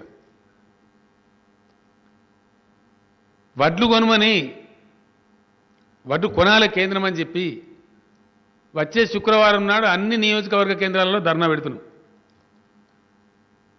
ఇడిచిపెట్టం మిమ్మల్ని ఢిల్లీ దాకా. అన్ని నియోజకవర్గ కేంద్రాల్లో కేంద్ర ప్రభుత్వాన్ని డిమాండ్ చేస్తూ తెలంగాణ రైతులు పండించిన పంట కొనాలని చెప్పి వేలాది మంది లక్షలాది మంది రైతులతోని ధర్నాలు చేయబోతున్నాము. మాటలు మాట్లాడేదో చెప్పి తుతుంబాలు చెప్పి ఊకోం. ఈసారి తేలాలిగా. కొంటవా కొనవా? అది ఇచ్చిపెట్టిండు. వడ్డు పోయినాయి. ఇక మనం బీరాల వాళ్ళకి మెడలు వస్తా తొడలు కొడతా అని మాట్లాడిండు. నేను ఢిల్లీకి వెళ్ళి అంటిండ్రు. ఇక వడ్లు ఇచ్చిపెట్టు, కేసీఆర్ దేశద్రోహిని పెట్టు. కేసీఆర్ దేశద్రోహ? యాడ దేశద్రోహం చేసిండు? దేశం బాడడం మీదే చైనా వాడు గుంజుకుంటుంటారు అబ్బాయి, దానికి ఆపాడరు అని చెప్పినాం. తప్పవా? చైనా వాడు మన భూభాగం గుంజుకోవద్దు అని నేను. Is it wrong? మన భూభాగం మనకే ఉండాలన్నాడు దేశద్రోహ? ఇదెక్కడ ఫిలాసఫీ అండి? ఇదేం దిక్కుమాలిన ఆర్గ్యుమెంట్? నాకు అర్థం కాదు. చాలా విచిత్రమైన పరిస్థితులు చూస్తా ఉన్నాం ఈ జోకర్ గాలను. యాడికెళ్ళి పట్టుకొచ్చారు మీరు కూడా వీళ్ళని? నాకు అర్థం కాదు. ఇది రాజకీయమా? భూభాగం గుంజుకుంటున్నా కాపాడున్నాడు దేశద్రోహి అవుతాడండి ఈ దేశంలో? అదేం చట్టం? సెడేషన్లానా? నేను వకీల్ కాదు, ఆ చట్టం కూడా నాకు చక్కగా తెచ్చిపాడు కాదు. దేశద్రోహ సార్, నేను దేశద్రోహినా? ఇతర దేశముడు మన దేశంను ఆక్రమించి గుంజుకునే పరిణామాలు కనబడుతున్నాయి, ఫోటోలు వస్తున్నాయి పేపర్లల్లో. అట్లా కాకుండా చూడు రాయన్నాడు దేశద్రోహి అవుతాడా? లేదా ఇచ్చిపెట్టినాడు దేశద్రోహి? ఎవడు దేశద్రోహి? చాలా విచిత్రమైన ఆర్గ్యుమెంట్ ఇది. రాహుల్, నువ్వు మంచిగా రాయాలి భారత దయచేసి ఇంగ్లీష్లో. దేశానికి గెలవాలి, ఎవడు దేశద్రోహో? భూభాగం కాపాడమన్నాడు దేశద్రోహ, మందికి ఇచ్చిపెట్టినాడు దేశద్రోహ? ప్లీజ్ ఇది తేలాల దయచేసి సంగతి.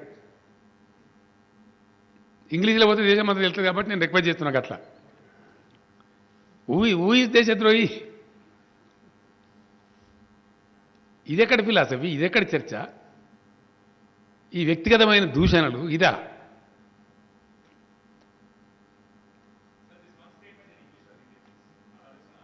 అది చెప్తాం, డెఫినెట్గా చెప్తాం. నాకు ఎక్కువ తక్కువ రాదు కానీ వచ్చిన కాడ చెప్తా. I'm not that proficient, but I will certainly tell. See, we're not afraid of anybody. చెప్పిన నేను వీళ్ళకి కూడా చెప్పిన, వీళ్ళ పెద్ద మంత్రులకు కూడా చెప్పిన, मैं आंदोलनकारी आदमी हूं, मैं किसी से नहीं डरता हूं. నేను ఎవరితో కొట్లాడినండి? 2001 నేను బయలుదేరినాడు కారు చీకటి. ఈ బోకర్ గాళ్ళక జోకర్ గాళ్ళకి కొట్లాడినాను నేను. నాకున్న పదవులు ఇసిరి కొట్టేసి ఇంకో 20 ఏళ్ళు ఉంటాను ప్రగల్భాలు పలికిన చంద్రబాబు నాయుడుతోని. 4 ఏళ్ళు పూర్తి మెజార్టీతో ఆయన స్టేట్ గవర్నమెంట్ ఉంటుంది, ఆయన శాసించే ఎన్డీఏ ఉంటుంది అక్కడ. పర్వతాన్ని ఢీకొట్టిన పద్ధతిలో ఉద్యమాన్ని స్టార్ట్ చేసిన పిడికెడు మందితో నేను. నన్నా మీరు మాట్లాడేది? కేసీఆర్ మీద నన్ను నువ్వు మాట్లాడేది? నీలాంటి ఎంపీలు ఎంతని చేసినా నేను నాకు అర్థం కాదు. నువ్వు తోకగానివి. ఎంతమంది ఎంపీలను సృష్టించండు కేసీఆర్? ఎంతమంది ఎమ్మెల్యేలను సృష్టించండు? ఎంతమంది ఎమ్మెల్సీలను సృష్టించండు? ఎంత కొత్త రాజకీయ నాయకత్వాన్ని సృష్టించింది టీఆర్ఎస్ ఈ రాష్ట్రంలో. We have presented a new set of leadership to the state and country. Is it not a fact? ఎవరితో మాట్లాడుతున్నావు? ఎవరి మీద మాట్లాడుతున్నావు? నువ్వా నా మీద మాట్లాడేది? నేను ఒక రాష్ట్ర సృష్టికర్తను, ఒక పార్టీ సృష్టికర్తను, ఒక జెండా సృష్టికర్తను. ఇది వాస్తవం కాదా? దాని తర్వాత ఎన్ని పథకాలు తెచ్చినాం మేము ఈ దేశంలో. ఏనాడు ఊహించని పథకాలు, ఎవడు అనుకోని పథకాలు, ఎవడు కళ్ళ కూడా ఎక్స్పెక్ట్ చేయనటువంటి సంక్షేమం ఉన్నదా? రైతు బీమా ఎక్కడన్నా ఈ భారతదేశంలో ఇచ్చిన మగోడు ఎవడన్నా ఉన్నాడా? ఇది ఫ్యాక్ట్ కాదా? మిషన్ భగీరథ లాంటి స్కీమ్ కల్పన ఉందా మీకు? 65-70 వేల టీఎంసీలలో 30 వేల టీఎంసీలు వాడతలేదు దేశం. ఇంకో 40 వేల టీఎంసీలు సముద్రం పాలవుతుంటే స్తర్నాసుల్లా కూర్చున్నది మీరు. దేశానికి మంచినీళ్ళు దిక్కులేవు, సాగునీళ్ళు దిక్కులేవు. దేశంలో వాటర్ వార్స్ ప్రేక్షక పాత్ర వహిస్తున్నది మీరు. మేమా? దయచేసి నేను జర్నలిస్ట్ మిత్రులతో కూడా కోరుతా ఉన్నా, మీరు చైతన్యం గలవాలి. 7 ఏళ్ల నుంచి మేము మొత్తుకుంటున్నాం, అరుస్తున్నాం, సుప్రీంకోర్టులో కేసులు వేసినాం ఇదే కేంద్రం మీద. సిగ్గు లేకుండా ఇవాళ 7 ఏళ్ల నుంచి నేను ద్రోహం చేసినాను మాట్లాడతావాను? నేను చేసినా ద్రోహం నువ్వా? నువ్వు ట్రిబ్యునల్కి రిఫర్ చేయమంటే నీకు శాతం అయితే లేదు. ఎందుకు 7 ఏళ్ల నుంచి నీ ప్రభుత్వం పాడగాను? 7 ఏళ్ళ టైం చాలదా ట్రిబ్యునల్ రిఫర్ చేయడానికి? తెలంగాణకు నీళ్ళు వద్దా? నీళ్ళు కావన్నా వద్దా? What is preventing you? కొత్త రాష్ట్రం ఏర్పడితే దానికి న్యాయపరంగా నీళ్లు రావాలి, గింత వాటా. నువ్వు ట్రిబ్యునల్కి ఏ బామంటే ఏమైందా? నాకు అర్థం కాదు. నీ కింద పెట్టుకొని ఎవరు ఆపుతున్నారు నిన్ను? ఎవరు ఆగబడుతున్నా? నేను కేసీఆర్ ఆగబడుతున్నాడా? ఢిల్లీకి పోయినప్పుడల్లా మేము దరఖాస్తు ఇస్తున్నాం కదా. అపెక్స్ కౌన్సిల్ మీటింగ్ ఎందుకు పోయినా నీకు తెలుసా? అసలు నీకు పరిజ్ఞానం ఉందా? అపెక్స్ కౌన్సిల్ మీటింగ్ పోతుంది, మరి ఎవరు మాట్లాడతారు అక్కడ? నువ్వు మాట్లాడతావా? నేను గేట్ లోపల కూడా రానియరాడా? అపెక్స్ కౌన్సిల్లో ఉండేదే ముఖ్యమంత్రులు. అక్కడ పోయి చెప్పాలి కదా మా వాదన. మన వాదన చెప్పద్దు ఆడికి పోయి. అపెక్స్ కౌన్సిల్ మీటింగ్ ఎందుకు పోయినా ఉండడు? అసలు ఉందా ఏమన్నా అవగాహన శక్తి? మంచి వచ్చేటప్పుడు ఉందా ఏమన్నా? అర్థమవుతుంది అసలు ఈ మనిషికి? పరిపాలన ఎట్లా జరుగుతుందో తెలుస్తుందా? కనీసం పరిపాలన పరిజ్ఞానం ఉందా నీకు? ఏం జరుగుతుందంటే రాష్ట్రం ఏర్పడ్డది, ఎవరి వాళ్ళకి అయిపోయింది. కానీ తాత్కాలికంగా నడవాలి కదా. ట్రిబ్యునల్ తీర్పు వచ్చి నీళ్ళు కేటాయింపు జరిగేదాకా తాత్కాలికంగా ఉన్న అరేంజ్మెంట్ మీద నడవాలి. ఈ కరెంట్ కానీ నీళ్లు కానీ ఏవైతే అత్యవసర సర్వీసులు ఉంటే నడవాలి. ఆ టైంలో హరీష్ రావు గారు మంత్రి ఉన్నాడు. అప్పుడు పిలిస్తే మీటింగ్ పొమ్మని చెప్పిన నేనే. ఏంది అంటే ఇప్పటికిప్పుడు ఏం రాలేదు కాబట్టి, తీర్పు ఫైనల్ కాలేదు కాబట్టి ఈ నిమిషానికి ఉన్నది 299 టీఎంసీలు తెలంగాణ కేటాయింపు ఉంది, మిగిలింది ఆంధ్రాకి కేటాయింపు ఉంది. ఒక అంచనా ప్రకారంగా యాజ్ ఎ టెంపరీ మెజర్ దాంట్లో రాసినది స్పష్టంగా అడహాక్ అరేంజ్మెంట్ కింద ఇప్పుడు ఉన్న ఆల్రెడీ నిర్ణయమై ఉన్న వాటాలు ఎవరి వాళ్ళు వాడుకోండి, సర్దుకోండి అని చెప్పిండ్రు. ట్రిబ్యునల్ తీర్పు వచ్చేదాకా అని చెప్పిండ్రు. దాని మీద నువ్వు ఎందుకు సంతకం పెట్టినా నీకేం తెలుసా? అసలు పరిపాలనా వ్యవహారం ఎట్లా జరుగుతుందో నీకు పరిజ్ఞానం ఉందా? జ్ఞానం లేకుండా ఇష్టం వచ్చినట్టు అదెందుకు సంతకం పెట్టినావు, ఇదెందుకు సంతకం పెట్టినావు? సంతకం పెట్టకపోతే ఇంట్లో అంటారు. రాష్ట్రం జరగద్దా? ప్రజలకు నీళ్ళు రావద్దా? కరెంట్ రావద్దా? నేనేమంటున్నా అంటే రాష్ట్ర బీజేపీ నాయకులకు సిగ్గు ఎగ్గు కూడా లేదు. 7 మండలాలు గుంజుకున్నాడు, మీరు ఎక్కడ పడుకున్నారు? తెలంగాణకు శాశ్వత అన్యాయం ఈ ప్రధానమంత్రి చేసిండు. సీలేరు ప్రాజెక్టు గుంజి ఆంధ్రాకి ఇవ్వడం ద్వారా ఆనాడు మీరు ఎక్కడ పండుకున్నారు? శాశ్వతమైన ద్రోహం కాదా తెలంగాణకు? అది మీకు శాతగాలే, మీరు నోరు తెరవలే. కానీ నేను తెలిసిన ఆ రోజు మోడీ గారు అడిగింది నన్ను ఫాసిస్తాను నువ్వు అని. ఎస్ అన్న సార్ అని చెప్పిన నేను. నా కడుపు మండింది అన్న. సీలేరు ప్రాజెక్టు గుంజుకొని ఇచ్చినాడు, your A fascist prime minister అని చెప్పి నేను ఢిల్లీలో బాజాప్తా పేపర్లలో వచ్చి నన్ను అడిగింది ఆయన. నువ్వు నన్ను ఫాసిస్ట్ అన్నావు కేసీఆర్ అంటే అన్న నేను తప్పకుండా. మా రాష్ట్రం యొక్క హక్కును గుంజుకున్నావు కాబట్టి, మమ్మల్ని ఒక మాట అడగలేదు కాబట్టి, కనీసం మాకు సంప్రదించకుండా 7 మండలాలు గుంజి ఇచ్చినావు కాబట్టి నా కడుపు మండి అన్న అని చెప్పిన. తప్ప నిజం కాదా? ఇది వాస్తవం కాదా? ఇట్లా అనేక అన్యాయాలు తెలంగాణకు చేసింది మీరు. ఒక జాతీయ ప్రాజెక్టు ఇయ్యింది మీరు. బీఆర్జీఎఫ్ 450 కోట్లు ఎగబెట్టింది మీరు. చట్ట ప్రకారం ఉన్నటువంటి నవోదయ పాఠశాల ఇయ్యంది మీరు. తెలంగాణకు ఒక మెడికల్ కాలేజీ ఇయ్యంది మీరు. తెలంగాణ మీద పక్షపాత వైఖరి వహిస్తున్నది మీరు. అన్ని రకాలుగా తెలంగాణకు ద్రోహం చేసేది మీరు. నేను మళ్ళీ చెప్పిన, నిన్న కూడా చెప్పిన, మళ్ళీ చెప్తున్నా, కొత్తగా ఏర్పడ్డ రాష్ట్రం కదా, సర్దుబాటు కావాలి, కొంచెం స్టాండ్ కావాలి, రాష్ట్రం నిలదొక్కుకోవాలి. కేంద్రంతో ఎందుకు ఘర్షణ వైఖరి ఎందుకు ఉండాలని చెప్పి మేము కొంత సర్దుబాటు ధోరణిగా పోయినాం. దాన్ని అలుసుగా తీసుకొని అడ్డదిడ్డంగా పోయి ఇష్టం వచ్చినట్టు మాట్లాడతాం, ఇష్టం వచ్చినట్టు చేస్తాం, ఇష్టం వచ్చిన అబద్ధాలు చెప్తాం. వదిలిపెట్టాం, మిమ్మల్ని వదిలిపెట్టనే పెట్టం. ప్రతి విషయంలో తప్పకుండా వెంటాడతాం, వేటాడతాం, ఎక్స్పోజ్ చేస్తాం. ఎక్కడి దాకైనా పోతాం. కేసీఆర్ ఎక్కడికి పోనా నువ్వు చెప్తావా? నేను ఫెడరల్ ఫ్రంట్ అని ఇంట్లో వండుకున్నానా? నేను నీకు కావన్నా ఫెడరల్ ఫ్రంట్ అర్జెంటుగా? అర్జెంట్ కావన్నా అయింది? ఇట్లా అడ్డదిడ్డంగా మాట్లాడి అబద్ధాలు మాట్లాడి రైతులకు ఇంకో మాట చెప్తాను నేను. ఇప్పుడు ఈ ఈ ఈ వ్యక్తి ఎవరైతే మాట్లాడిండో మెడలు వంచుతా తొడలు వంచుతా మాట్లాడిండో ఈయనకి మెడ మీద తలకాయ లేదని తెలిసిపోయింది ఇవాళకి. సమాధానం రాలే. తెలంగాణ రైతుల పక్షాన, తెలంగాణ ప్రజల పక్షాన, తెలంగాణ ముఖ్యమంత్రిగా నేను స్ట్రేట్కి వచ్చి అడిగిన వడ్లు తీసుకుంటారా తీసుకోరా అది తప్పించింది అయిపోయింది. నాకు అర్థం కాదు. దేశవ్యాప్తంగా కట్టే ప్రాజెక్టులన్నీ కమిషన్ల కోసమే కట్టినరా? సొల్లు పురాణం నేర్చినరా? అడ్డదిడ్డంగా మాట్లాడు, ఇష్టం వచ్చినట్టు మాట్లాడు. ప్రజలను తప్పుదో పట్టిస్తూ ఉన్నారు, ప్రజల మనసుగాన్ని కలుషితం చేస్తూ ఉన్నారు. మేము 100% నిటారుగా ఉన్నాము. 100% ఎస్.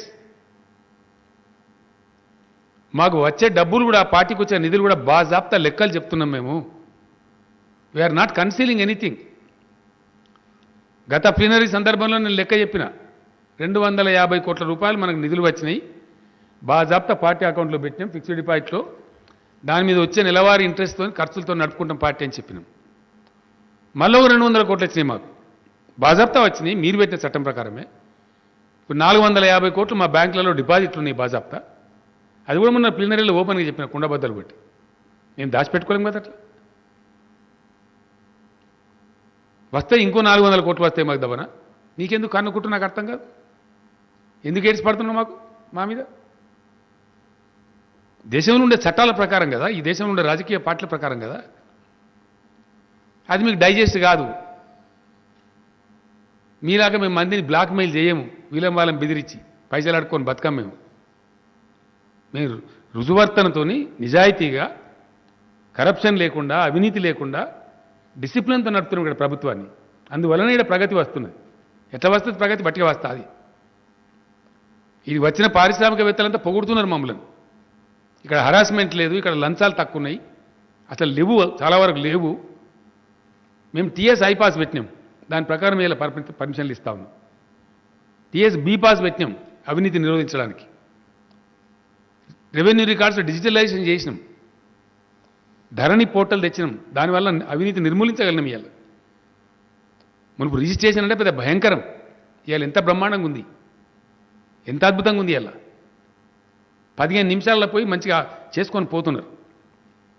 నెలల తరబడి తిరిగి వేలు లక్షల లంచాలు పోతే తప్ప నాలా పర్మిషన్ రాపో. ఇలా నాలా పర్మిషన్ కోసం పోయే అవసరం లేదు. ఆన్లైన్ అప్లై చేసి పడేస్తే డబ్బులు కట్టేస్తే ఆటోమేటిక్ నాలా కన్వర్ట్ అయిపోతావు. మ్యుటేషన్ కావాలంటే నెలల తరబడి తిరిగాల్సిన కర్మం ఉండేది మనకు. ఇలా కర్మం లేదు. మీరు చేసినరా? మీరు పరిపాలించే రాష్ట్రాల లెక్క డిజిటలైజ్ చేసినరా? ఏమి లేదు. వాటిదే గ్యాసు సొల్లు, మా ఇష్టం వచ్చింది వాగుతాం. ఇన్ని రోజులు నడిచింది బిడ్డ, ఇక నడవది. మా హద్దులు మాకు తెలుసు, మా క్రమశిక్షణ మాకు తెలుసు. మీరు మమ్మల్ని ఏమీ చేయలేరు. మీ అడ్డగోలు అధికార దుర్వినియోగం చేసి మనం చేద్దామనుకుంటే మీరే గోల్మాల్ అవుతారు, మేము కాం. ఎస్, నిన్ననే చెప్పినా కదా నేను, we're ready to face any enquiry. I offer, because మేము తప్పులు చెయ్యం, మాకు చేసే కర్మ లేదు. శక్తియుక్తులుంటే తోసిన కాడికి ప్రజలకు మంచి చేస్తాం, ప్రజలకు మేలు చేస్తాం. మేము చేసినాం. కాళేశ్వరం లాంటి ప్రాజెక్టు కట్టాలంటే ఏండ్లు పట్టేది, దశాబ్దాలు పట్టేది. కిరికిరిగాలు దాదాపు 500-600 కేసులు వేసినా వాటన్నిటిని అధిగమించి 3.5 ఏళ్ళలో కట్టి తెచ్చి ఫలితం తెచ్చి అలా ప్రజలకు అందించినాం. It's a fact. ప్రపంచమంతా అబ్బురపోతా ఉంది. న్యూయార్క్ టైమ్స్ స్క్వేర్లో చూపించినటువంటి first Indian project is Kaleshwaram. న్యూయార్క్లో టైమ్స్ స్క్వేర్లో అత్యంత ప్రతిష్టాత్మకమైన చూపెడతారు. అట్లాంటి కాడ the world's largest multi stage lift irrigation scheme అని చెప్పి న్యూయార్క్ టైమ్స్ స్క్వేర్లో పెట్టారు మన కాళేశ్వరం ప్రాజెక్టు యొక్క ఘనతను. అది ఏం ఛానల్ వాడు చూపించిన? Discovery channel. డిస్కవరీ ఛానల్ అనేవాడు చూపెట్టాడు జనరల్గా, పైరవీలు చేస్తే చూపెట్టరు అక్కడ. వాడు తీసుకుపోయి ప్రపంచానికి చూపించాడు. ఇది మేము సాధించిన ఘనత. ఇది ఘనత కాదా? మిషన్ భగీరథ మా ఘనత కాదా? ఇండియాలో ఏ రాష్ట్రానికన్నా మీరు చేసినరా? ఒక్క రాష్ట్రానికన్నా చేసినరా? ఇన్నేళ్ళ స్వతంత్ర భారతదేశంలో మంచినీళ్ళు ఇచ్చిన దిక్కు లేదు, సాగునీళ్ళు ఇచ్చిన దిక్కు లేదు. దేశంలో ఉన్న కరెంటును వాడే తెలివితేటలు లేవు. దేశంలో ఉన్న నీటి సంపదను వాడి తెలివితేటలు లేవు. ఇవన్నీ వాస్తవాలు కావా? ఇలా కరెంట్ ఇన్స్టాల్డ్ కెపాసిటీ ఎంతనండి దేశంలో? 4 లక్షల మెగావాట్ల పైచిలుకున్నది. వాడుతున్నది ఆ దేశం? Because of the bad power policy. ఎందుకు వాడతలేదు దేశం? What is your answer? దేశానికి 65,000 పైచిలకు టీఎంసీల నీళ్లు ఉన్నాయి. వాడుతున్నది ఆ దేశం? వాడతలేదు. ఇంతకుముందున కేంద్రం ప్రేక్షక పాత్ర వహించింది, మీరు కేంద్రం ప్రేక్షక పాత్ర వహిస్తున్నారు because of your bad policies. తప్పులన్నీ మీరు చేసుకుంటూ, అసమర్థులుగా మీరుండుకుంటూ, మీకు డెలివరీ మెకానిజం తెలియక, పరిపాలన చేతగాక ఇతరుల మీద బదనం పెడతారా? గట్టిగా నిలదీస్తే దేశద్రోహులా? వాస్తవాలు అడిగితే దేశద్రోహులా? పెట్రోల్ సెస్ విత్డ్రా చేసేదాకా మేము ప్రజల పక్షాన డిమాండ్ చేస్తూనే ఉంటాం, పోరాటాలు చేస్తూనే ఉంటాం. నంబర్ 1, విత్డ్రా చేస్తారా చెయ్యరా? పంజాబ్లో ఎట్లయితే ధాన్యం కొంటున్నారో అట్లా ధాన్యం కొనేదాకా మేము పోరాటం చేస్తూనే ఉంటాం మా రైతుల పక్షాన. కొంటరా కొనరా? సీదా ప్రశ్న. తోడు మరోడు మసిబూసి మారడిగా చేయడం కాదు. Please come clean. కొంటే కొంటమని చెప్పు, కొనకపోతే కొనమని చెప్పు. మేము కొంటే కొంటాం, గోల్మాల్ దింపే పద్ధతులు వద్దు. కాబట్టి ఈ అరాకిరి ముచ్చట్లు, వ్యక్తిగత దూషణలు, ఈ పిచ్చి పిచ్చి వ్యవహారాలు ఇంకేమైనా ఉందా? రైతులకు నేను ఒకటే మనవి చేస్తా ఉన్నా, నేను అప్పీల్ చేస్తా ఉన్నా. తెలంగాణలో భారతదేశం కాదు ప్రపంచంలోనే లార్జెస్ట్ సీడ్ కంపెనీస్ తెలంగాణలో ఉన్నాయి. Very largest. ఇది చాలామంది తెలియదు మీకు కూడా. Very large seed processing units around Hyderabad మన దగ్గరనే ఉన్నాయి. చాలామంది రైతులు కొన్ని లక్షల ఎకరాలలో పంటలు వేసి విత్తన కంపెనీలకు అమ్ముకుంటారు. వరి ధాన్యం కావచ్చు, ఇతర ధాన్యాలు కావచ్చు. వరి ధాన్యం కూడా అమ్ముకుంటారు. నేను రైతులకు ఒకటే మనవి చేస్తా ఉన్నా, వరి పంట మొత్తమే వేయద్దని నేను చెప్తలేను. ఎవరికైతే సీడ్ కంపెనీ టైఅప్ ఉందో వాళ్ళు మీరు పండించుకోవచ్చు, సీడ్ కంపెనీకి అమ్ముకోవచ్చు. అక్కడ మిమ్మల్ని ప్రభుత్వం అభ్యంతరం పెట్టదు. రెండవది, వరి ధాన్యం పండించి మీకు మిల్లర్లతోనో లేదా వ్యాపారస్తులతోనో ఇప్పుడే మీకు టైఅప్ ఉంటే, మేము కొంటాం పండించండి అని మీకు వాళ్ళు చెప్తే, బైబ్యాక్ అరేంజ్మెంట్ ఉంటే మీరు పండించవచ్చు, అమ్ముకోవచ్చు. ప్రభుత్వానికి ఆక్షేపణ లేదు. లేదు మేము పండిస్తే ఎంత వచ్చినా సరే పర్వాలేదు అనుకుంటే కూడా పండించుకోవచ్చు. ఎందుకంటే ఈ కేంద్రాన్ని నమ్మలేం మనం. కేంద్రం పాలసీ అట్లుంది కాబట్టి కనీస మద్దతు ధర వస్తుందో రాదో తెలియనటువంటి ఒక విచిత్రమైన డోలామైన పరిస్థితి కేంద్రం సృష్టిస్తుంది. కాబట్టి రాష్ట్రం దగ్గర మెకానిజం లేదు కాబట్టి దెబ్బతినవద్దని మాత్రమే చెప్తున్నాం. మా ప్రయత్నం అంతా కూడా ఏంటంటే తెలంగాణ రైతాంగాన్ని కాపాడుకోవాలి, తెలంగాణ రైతాంగం ఆర్థికంగా పటిష్టపడాలి. వాళ్ళు ఆయనతో పంట పండించి రోడ్ల మీద పడి ధర్నాలు చేస్తే రాజకీయాలు జరుగుతాయి, కానీ మీకు జేబులు నిండయి. మేము కోరేదల్లా మీరు మంచిగా ఉండాలని, మీకు క్షేమం కోరి. ఇన్ని కష్టాలు పడి, ఇన్ని స్కీములు పెట్టి, ఎన్ని విమర్శలు వచ్చినా, ఎన్ని కేసులు పెట్టినా తట్టుకొని అన్ని వసతులు చేసినా మేము వ్యవసాయానికి వెళ్ళి తెలంగాణలో ఒకనాడు 1000 ఫీట్లు అయిన భూగర్భ జలం ఇలా చాలా పైకి వచ్చేసింది బ్రహ్మాండంగా. గ్రౌండ్ వాటర్ నిపుణులు చెప్తున్నారు 570 టీఎంసీలు భూగర్భంలో ఉంది తెలంగాణలో అని చెప్పి. చక్కటి వర్షాలు కురిసినాయి, మంచి సీజన్ ఉంది, వేరే పంటలు పెట్టండి. చూడండి, నేను చెప్పిన ప్రపంచంలో క్వాలిటీ బెస్ట్ క్వాలిటీ అని చెప్పిన నిజమైతే ఉంది. అలా 8,500 8,400 పత్తి కొంటా ఉన్నారు. సీసీఐ కొనకపోయినా జిన్నింగ్ మిల్లులు పోటీ పడి కొంటా ఉన్నాయి. మన తెలంగాణ పత్తి అంత బ్రహ్మాండమైన పత్తి, దానికి ఇంటర్నేషనల్ మార్కెట్ ఉంది. రైతులు బ్రతకాలని మేము కోరుతున్నాం. ఇంకా చెప్తాం పంటల మార్పిడి రేపు పొద్దున డెఫినెట్గా. కేంద్రం పాలసీ సరిగా లేదు కాబట్టి వాళ్ళు కొనడం నిరాకరిస్తున్నారు కాబట్టి ఈ మాట మేం చెప్పాల్సి వస్తున్నది. ఎందుకు వద్దంటే మళ్ళీ లేకపోతే నేను అడిగినా కదా, నువ్వు కొంటా అని చెప్పు, ఆర్డర్ ఇప్పి మేమే వేపిస్తాం 75 లక్షల వరకు అని చెప్పండి. అది లేదు, అది దాని మీద మాట మార్చేసింది, తోక ముడిచేసిండ్రు. మీరు అడిగితే కూడా చెప్తలేరు. గోల్మాల్ దింపుడు తప్ప జవాబు ఏది? కాబట్టి తెలంగాణ రైతు సోదరులారా, ఎవరై నక్కజిత్తుల మాటలు, ఎవరికి రైతుల మీద ప్రేమ ఉన్నది, ఎవరు నిజంగా వ్యవహారం చేస్తున్నారు, ఎవరు గోల్మాల్ దింపుతున్నారు మీరు గమనించాలి. రైతు వేదికలు కట్టిన 2,600 ఈ దేశంలో ఎక్కడ లేవు, భారతదేశంలో లేవు. అటువంటి ప్రయత్నం కూడా జరగలేదు, అటువంటి ఆలోచన కూడా చేయలే. ఇలా మేము చేసినాం. మీకు అందించను. అన్ని రైతు వేదికలలో రైతు బంధు నాయకులు రైతులు కూర్చొని చర్చ చేయండి, ఇతర పంటలు ఏమేసుకోవాలో ఆలోచించండి, నష్టపోకండి అని చెప్తున్నాం. మేము కోరేదల్లా మీరు నష్టపోవద్దనే. ఈ దొంగల మాటలు, ఈ అల్లాటప్పగాల మాటలు, ఈ జిమ్మెదారు లేని మనుషుల మాటలు, కేవలం రాజకీయాల కోసం సొల్లుగార్చే మాటలు నమ్మి మోసపోవద్దు.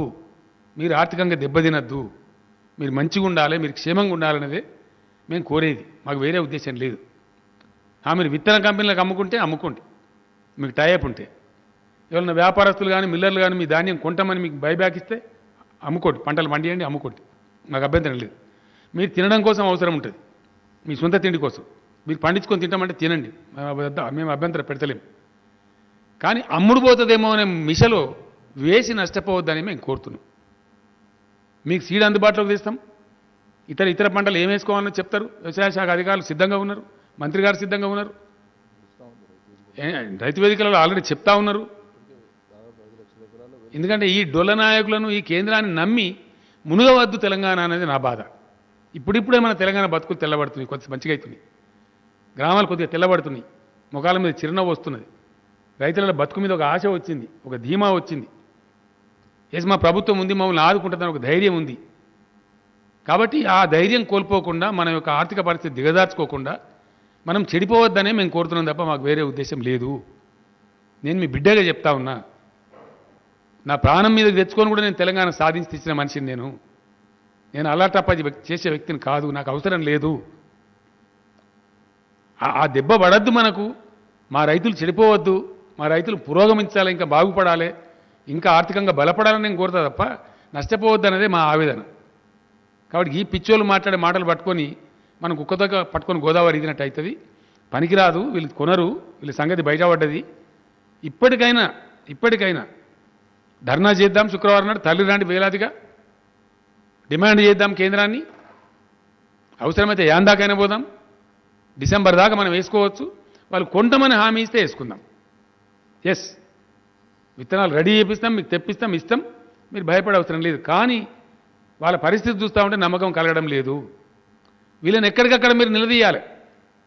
ఈ బీజేపీ పార్టీ వాళ్ళు కానీ, ఎంపీలు కానీ, నాయకులు కానీ వస్తే ఏమైంది, మీరు కొనరా అని అడగాలి. ఇప్పుడు రైతులు ఏ ఊరికి ఆ ఊరిని నిలదీయాలి.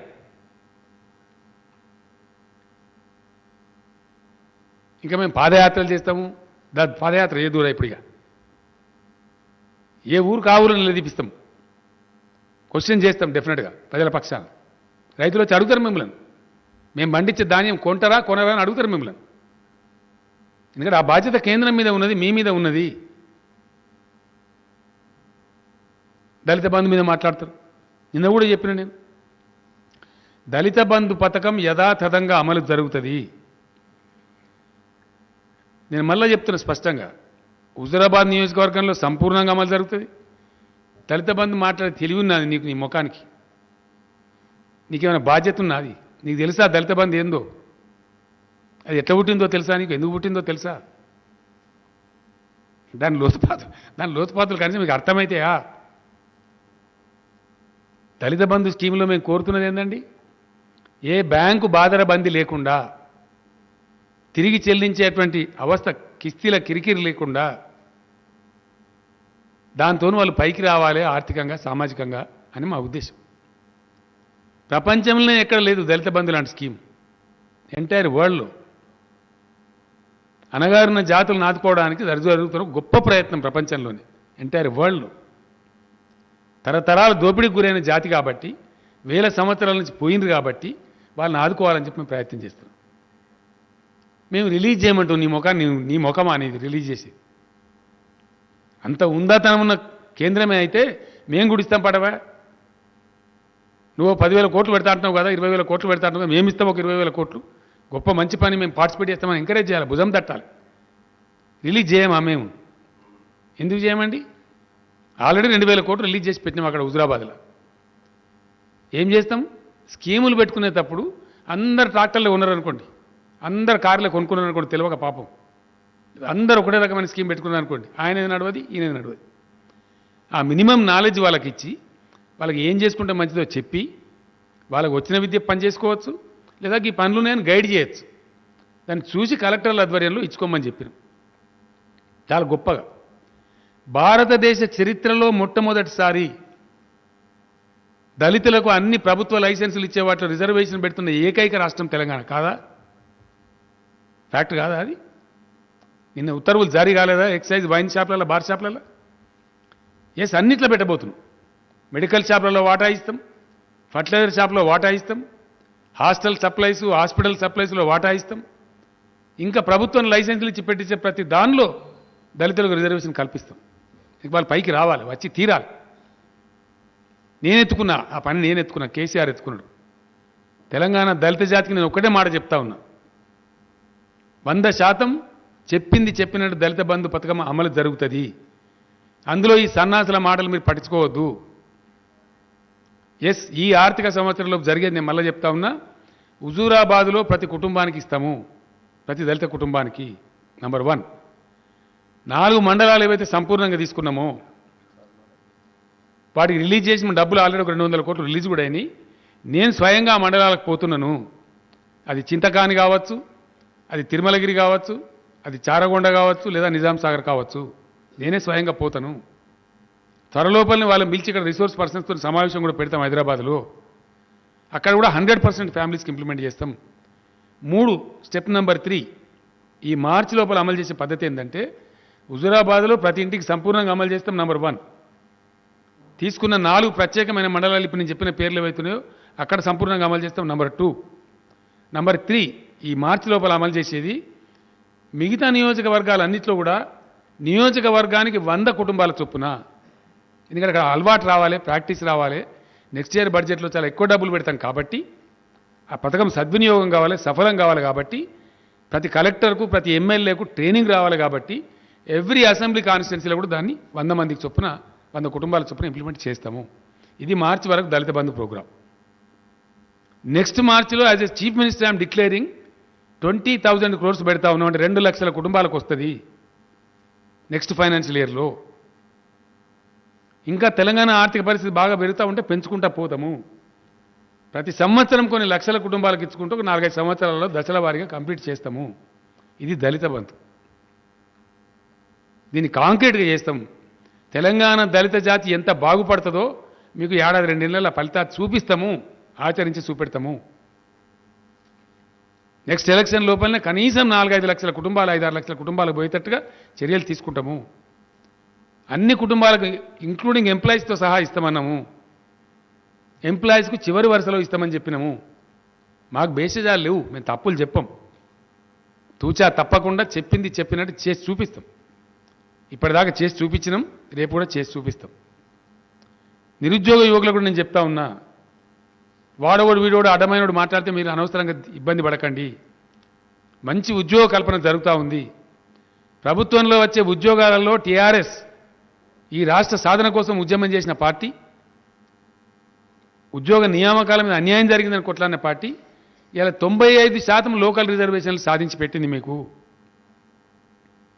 ఎన్ని వచ్చినా 95% మన బిడ్డలకే వస్తాయి, మన పిల్లలకే వస్తాయి. రిజర్వ్ అయినాయి ఇప్పుడు ఉద్యోగాలు. ఈవెన్ గజిటెడ్ పోస్టులు కూడా 95% మనకే వస్తాయి. దాని స్టేట్ లెవెల్ పోస్టులను పెట్టకుండా నూతన జోనల్ విధానంలో అవి గద్దల్లాగా ఇతరులు దనకపోకుండా వాటిని జోనల్ పోస్టులనే పెట్టినాం రాష్ట్ర పరిధిలో ఉండేటట్టు. ఈ రాష్ట్ర నిరుద్యోగులకు చాలా మంచి మేలు చేసింది టీఆర్ఎస్ ప్రభుత్వం. మీకు రాబోయే కొద్ది రోజులలో ఈ సోషల్ మీడియాలో వాడోగోడు వీడోగోడు పిచ్చోడు మాట్లాడు కాదు. ఎందుకంటే మనం తెచ్చిన జోనల్ విధానం ప్రకారం మన ఉద్యోగులను సర్దుతున్నారు. 2-3 రోజుల్లో నా దగ్గరనే సమావేశం ఉంది ఉద్యోగ సంఘాలతోని. ఒకసారి ఆ సమావేశం అయిపోతే ఈ నవంబర్ మాసంలో ఉద్యోగులను సెటిల్ చేసేసి వెంటనే వెంటనే వచ్చేటువంటి 60-70 వేల ఖాళీలు గవర్నమెంట్ జాబ్స్లో ఇమీడియట్ నోటిఫికేషన్ కూడా ఇస్తాము, అవన్నీ నింపేస్తాము. అది కాకుండా ఎవ్రీ ఇయర్ ఎంప్లాయ్మెంట్ క్యాలెండర్ కూడా డిక్లేర్ చేస్తాము. ఈ సంవత్సరం ఇంట్లో ఇన్ని ఉద్యోగాలు వస్తున్నాయని ఓపెన్గా వాజాప్తా ఎంప్లాయ్మెంట్ క్యాలెండర్ కూడా ఎవ్రీ ఇయర్ రిలీజ్ చేస్తాము. ఇది ఇండియాలో ఫస్ట్ టైం ఒక ప్రభుత్వం చేస్తున్న పని. ఎందుకంటే మేము పారదర్శకంగా ఉంటాం, మిమ్మల్ని మోసం చేయదలుచుకోలేము. మేము నిరుద్యోగ యువకులకు లేని ఉద్యోగాలు వస్తాయని, మేము ఇంటికో ఉద్యోగం ఇస్తామని మేము మాట్లాడిన మా బండి సంజయ్ రుజువు చేస్తావా? మా మేనిఫెస్టోలో ఉందా? నేను ఎక్కడ ఉపన్యాసంలో చెప్పినా? ఎక్కడ చెప్పలేదే. మేము చెప్పనేలే, మేము చెప్పని దాన్ని చెప్పినట్టు అది కూడా అబద్ధాలు మాట్లాడతారు, పచ్చి అబద్ధాలు మాట్లాడతారు. ఇలా బండి సంజయ్ రుణమాఫీ చేయలేదని మాట్లాడి మేము చేయలేదా, మీరు చేయలేదా? మేము చేయలేదా రుణమాఫీ? పోయిన టర్మ్లో చేస్తామని చెప్పినాం, ఈ టర్మ్లో 2 దఫాలు చేసినాం, మిగతా చేస్తాం. మేము మొట్టమొదటి చెప్పినాం ఎలక్షన్లో. కాంగ్రెస్ పార్టీ మేనిఫెస్టోలోనేమో 2 లక్షల రూపాయలు ఒకే దఫా చేస్తామని వాళ్ళు చెప్పినారు. అసంబద్ధమైన ముచ్చట, సాధ్యంగాని ముచ్చట. పంజాబ్లో చెప్పింది చేయలే, ఛత్తీస్గఢ్లో చెప్పింది చేయలే, మధ్యప్రదేశ్లో చెప్పింది చేయలే, అబద్ధాలు చెప్పినారు వాళ్ళు కాంగ్రెస్ పార్టీ. మేమేం చెప్పినాం? 2 లక్షలు చెప్పలే, మేము 1 లక్ష చెప్పినాం. ఆ లక్ష దశల వారీగా చేస్తామని చెప్పినాం. ఒకటే రోజు చేస్తామని మేము చెప్పలే, చెప్పినామా? మేము చెప్పలేదు కదా. దశల వారీగా ₹1,00,000 రుణమాఫీ చేస్తామని చెప్పినాం. ఎస్, కరోనా వచ్చింది, రాష్ట్ర ఆర్థిక పరిస్థితి దెబ్బతిన్నది, వెనక ముందు ఉంటుంది కదా. మేము చేస్తామన్నది మేము గత టర్మ్లో చేసింది. మేము 17,000 కోట్ల రుణమాఫీ చేసినాం. ఈ సంవత్సరం కూడా 2 దశలు చేసినాం. 25,000 వాళ్ళకి చేసినాం, 50,000 వాళ్ళకి చేసినాం, మిగతా వాళ్ళకి చేస్తాం. కందగలేని దురద కత్తిపీడకి ఎందుకంటే నీకెందుకు బాధ నాకు అర్థం కాదు. మధ్యలో మీ జోకర్గాల సంగతి ఏంది? ఇచ్చేది మేము, తీసుకునేది రైతులు. దాని మీద ఇంట్రెస్ట్ ఉంటే మేము కడతాం. మధ్యలో మీ గీ సొలుపుర అని మాట్లాడేది. వడ్ల సంగతి చెప్పురా బాబు అంటే వడ్లు ఇడిచిపెట్టి నేను దొడ్లకెళ్ళి తెంపుకొని పోతా అన్నట్టు నీ వడ్డలను తెలుస్తాం నీకు అతిపుడిగా. తెలంగాణ రైతుల ముందు మిమ్మల్ని పంచనామా చేసి పెడతాం అనుకుంటున్నాము. ఎస్, బ్లాస్ట్ చేస్తాం డెఫినెట్గా. అరకిరి మాటలు మాట్లాడి అడ్డపోలు మాట్లాడి తప్పించుకొని పోతామంటే పోనీయం. ఈసారి మెడలు నువ్వు వంచుడు కానీ మేము వంచుతాం మీ మెడలు.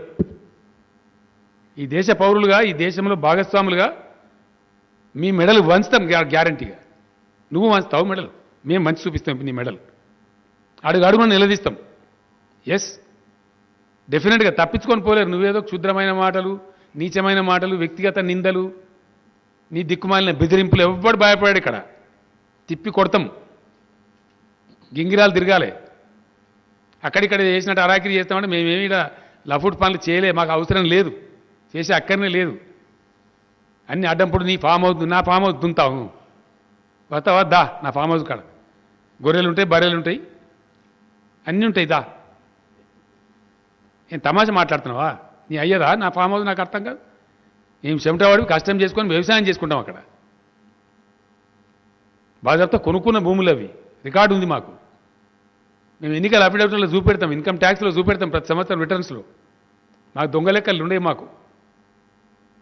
ఇప్పటికైనా ఒళ్ళు దగ్గర పెట్టుకొని మాట్లాడాలా. What you are talking is with KCR, don't forget. మేము దొంగలమైతే, మేము భయపడలమైతే, మాకు అవినీతి అక్రమాలు ఉంటే మేము ఉద్యమాలు చేస్తామండి. తెలంగాణ ఉద్యమం. సారీ, నేను రాజకీయాలు కాదు బ్రదర్, సారీ, కొద్దిగా మూతవాడు కాదు బ్రదర్. నేను ఏమంటున్నా, అమ్మేసిండు కదా తెలుగుదేశం గవర్నమెంట్, అమ్మేసింది. రాజశేఖర రెడ్డి దాన్ని కొనసాగించిండు.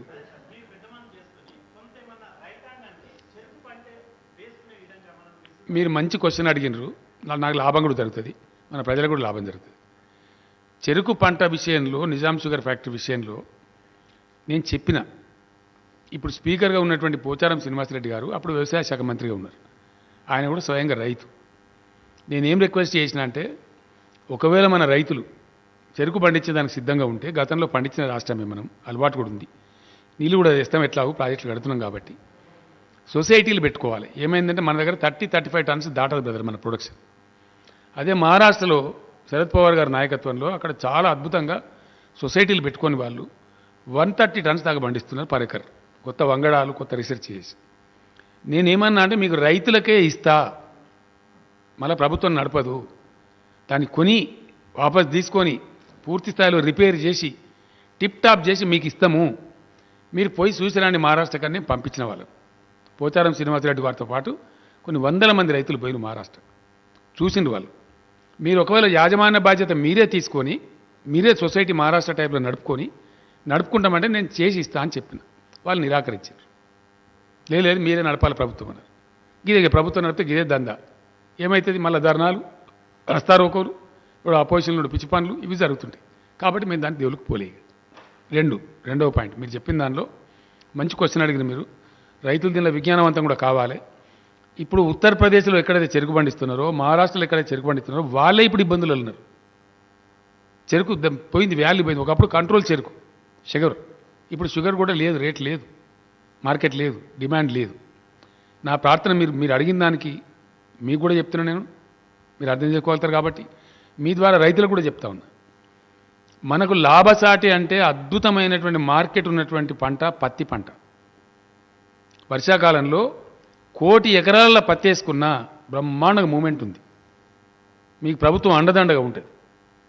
ఇంకో మాట కూడా నేను చెప్తా ఉన్నా, యూరప్ దేశాలలో, అమెరికా దేశంలో ఒకటేసారి పిక్ చేసే పత్తి వేస్తున్నారు. ఈ పత్తి ఏరే విషయంలో పలు దఫాలుగా ఏరటం వల్ల కూలి పెరుగుతూ ఉంది రైతులకు. ఒక రోజు కూలి 500, 600 అడుగుతూ ఉన్నారు. డిమాండ్ ఉంది బాగా. పత్తి ఏరే టైంలో కూలీల కొరత ఏర్పడుతూ ఉంది. కాబట్టి అందుకే మన కర్నూలు నుంచి ఇతర ప్రాంతాల నుంచి పత్తి ఏరుతున్నారు మన దగ్గర.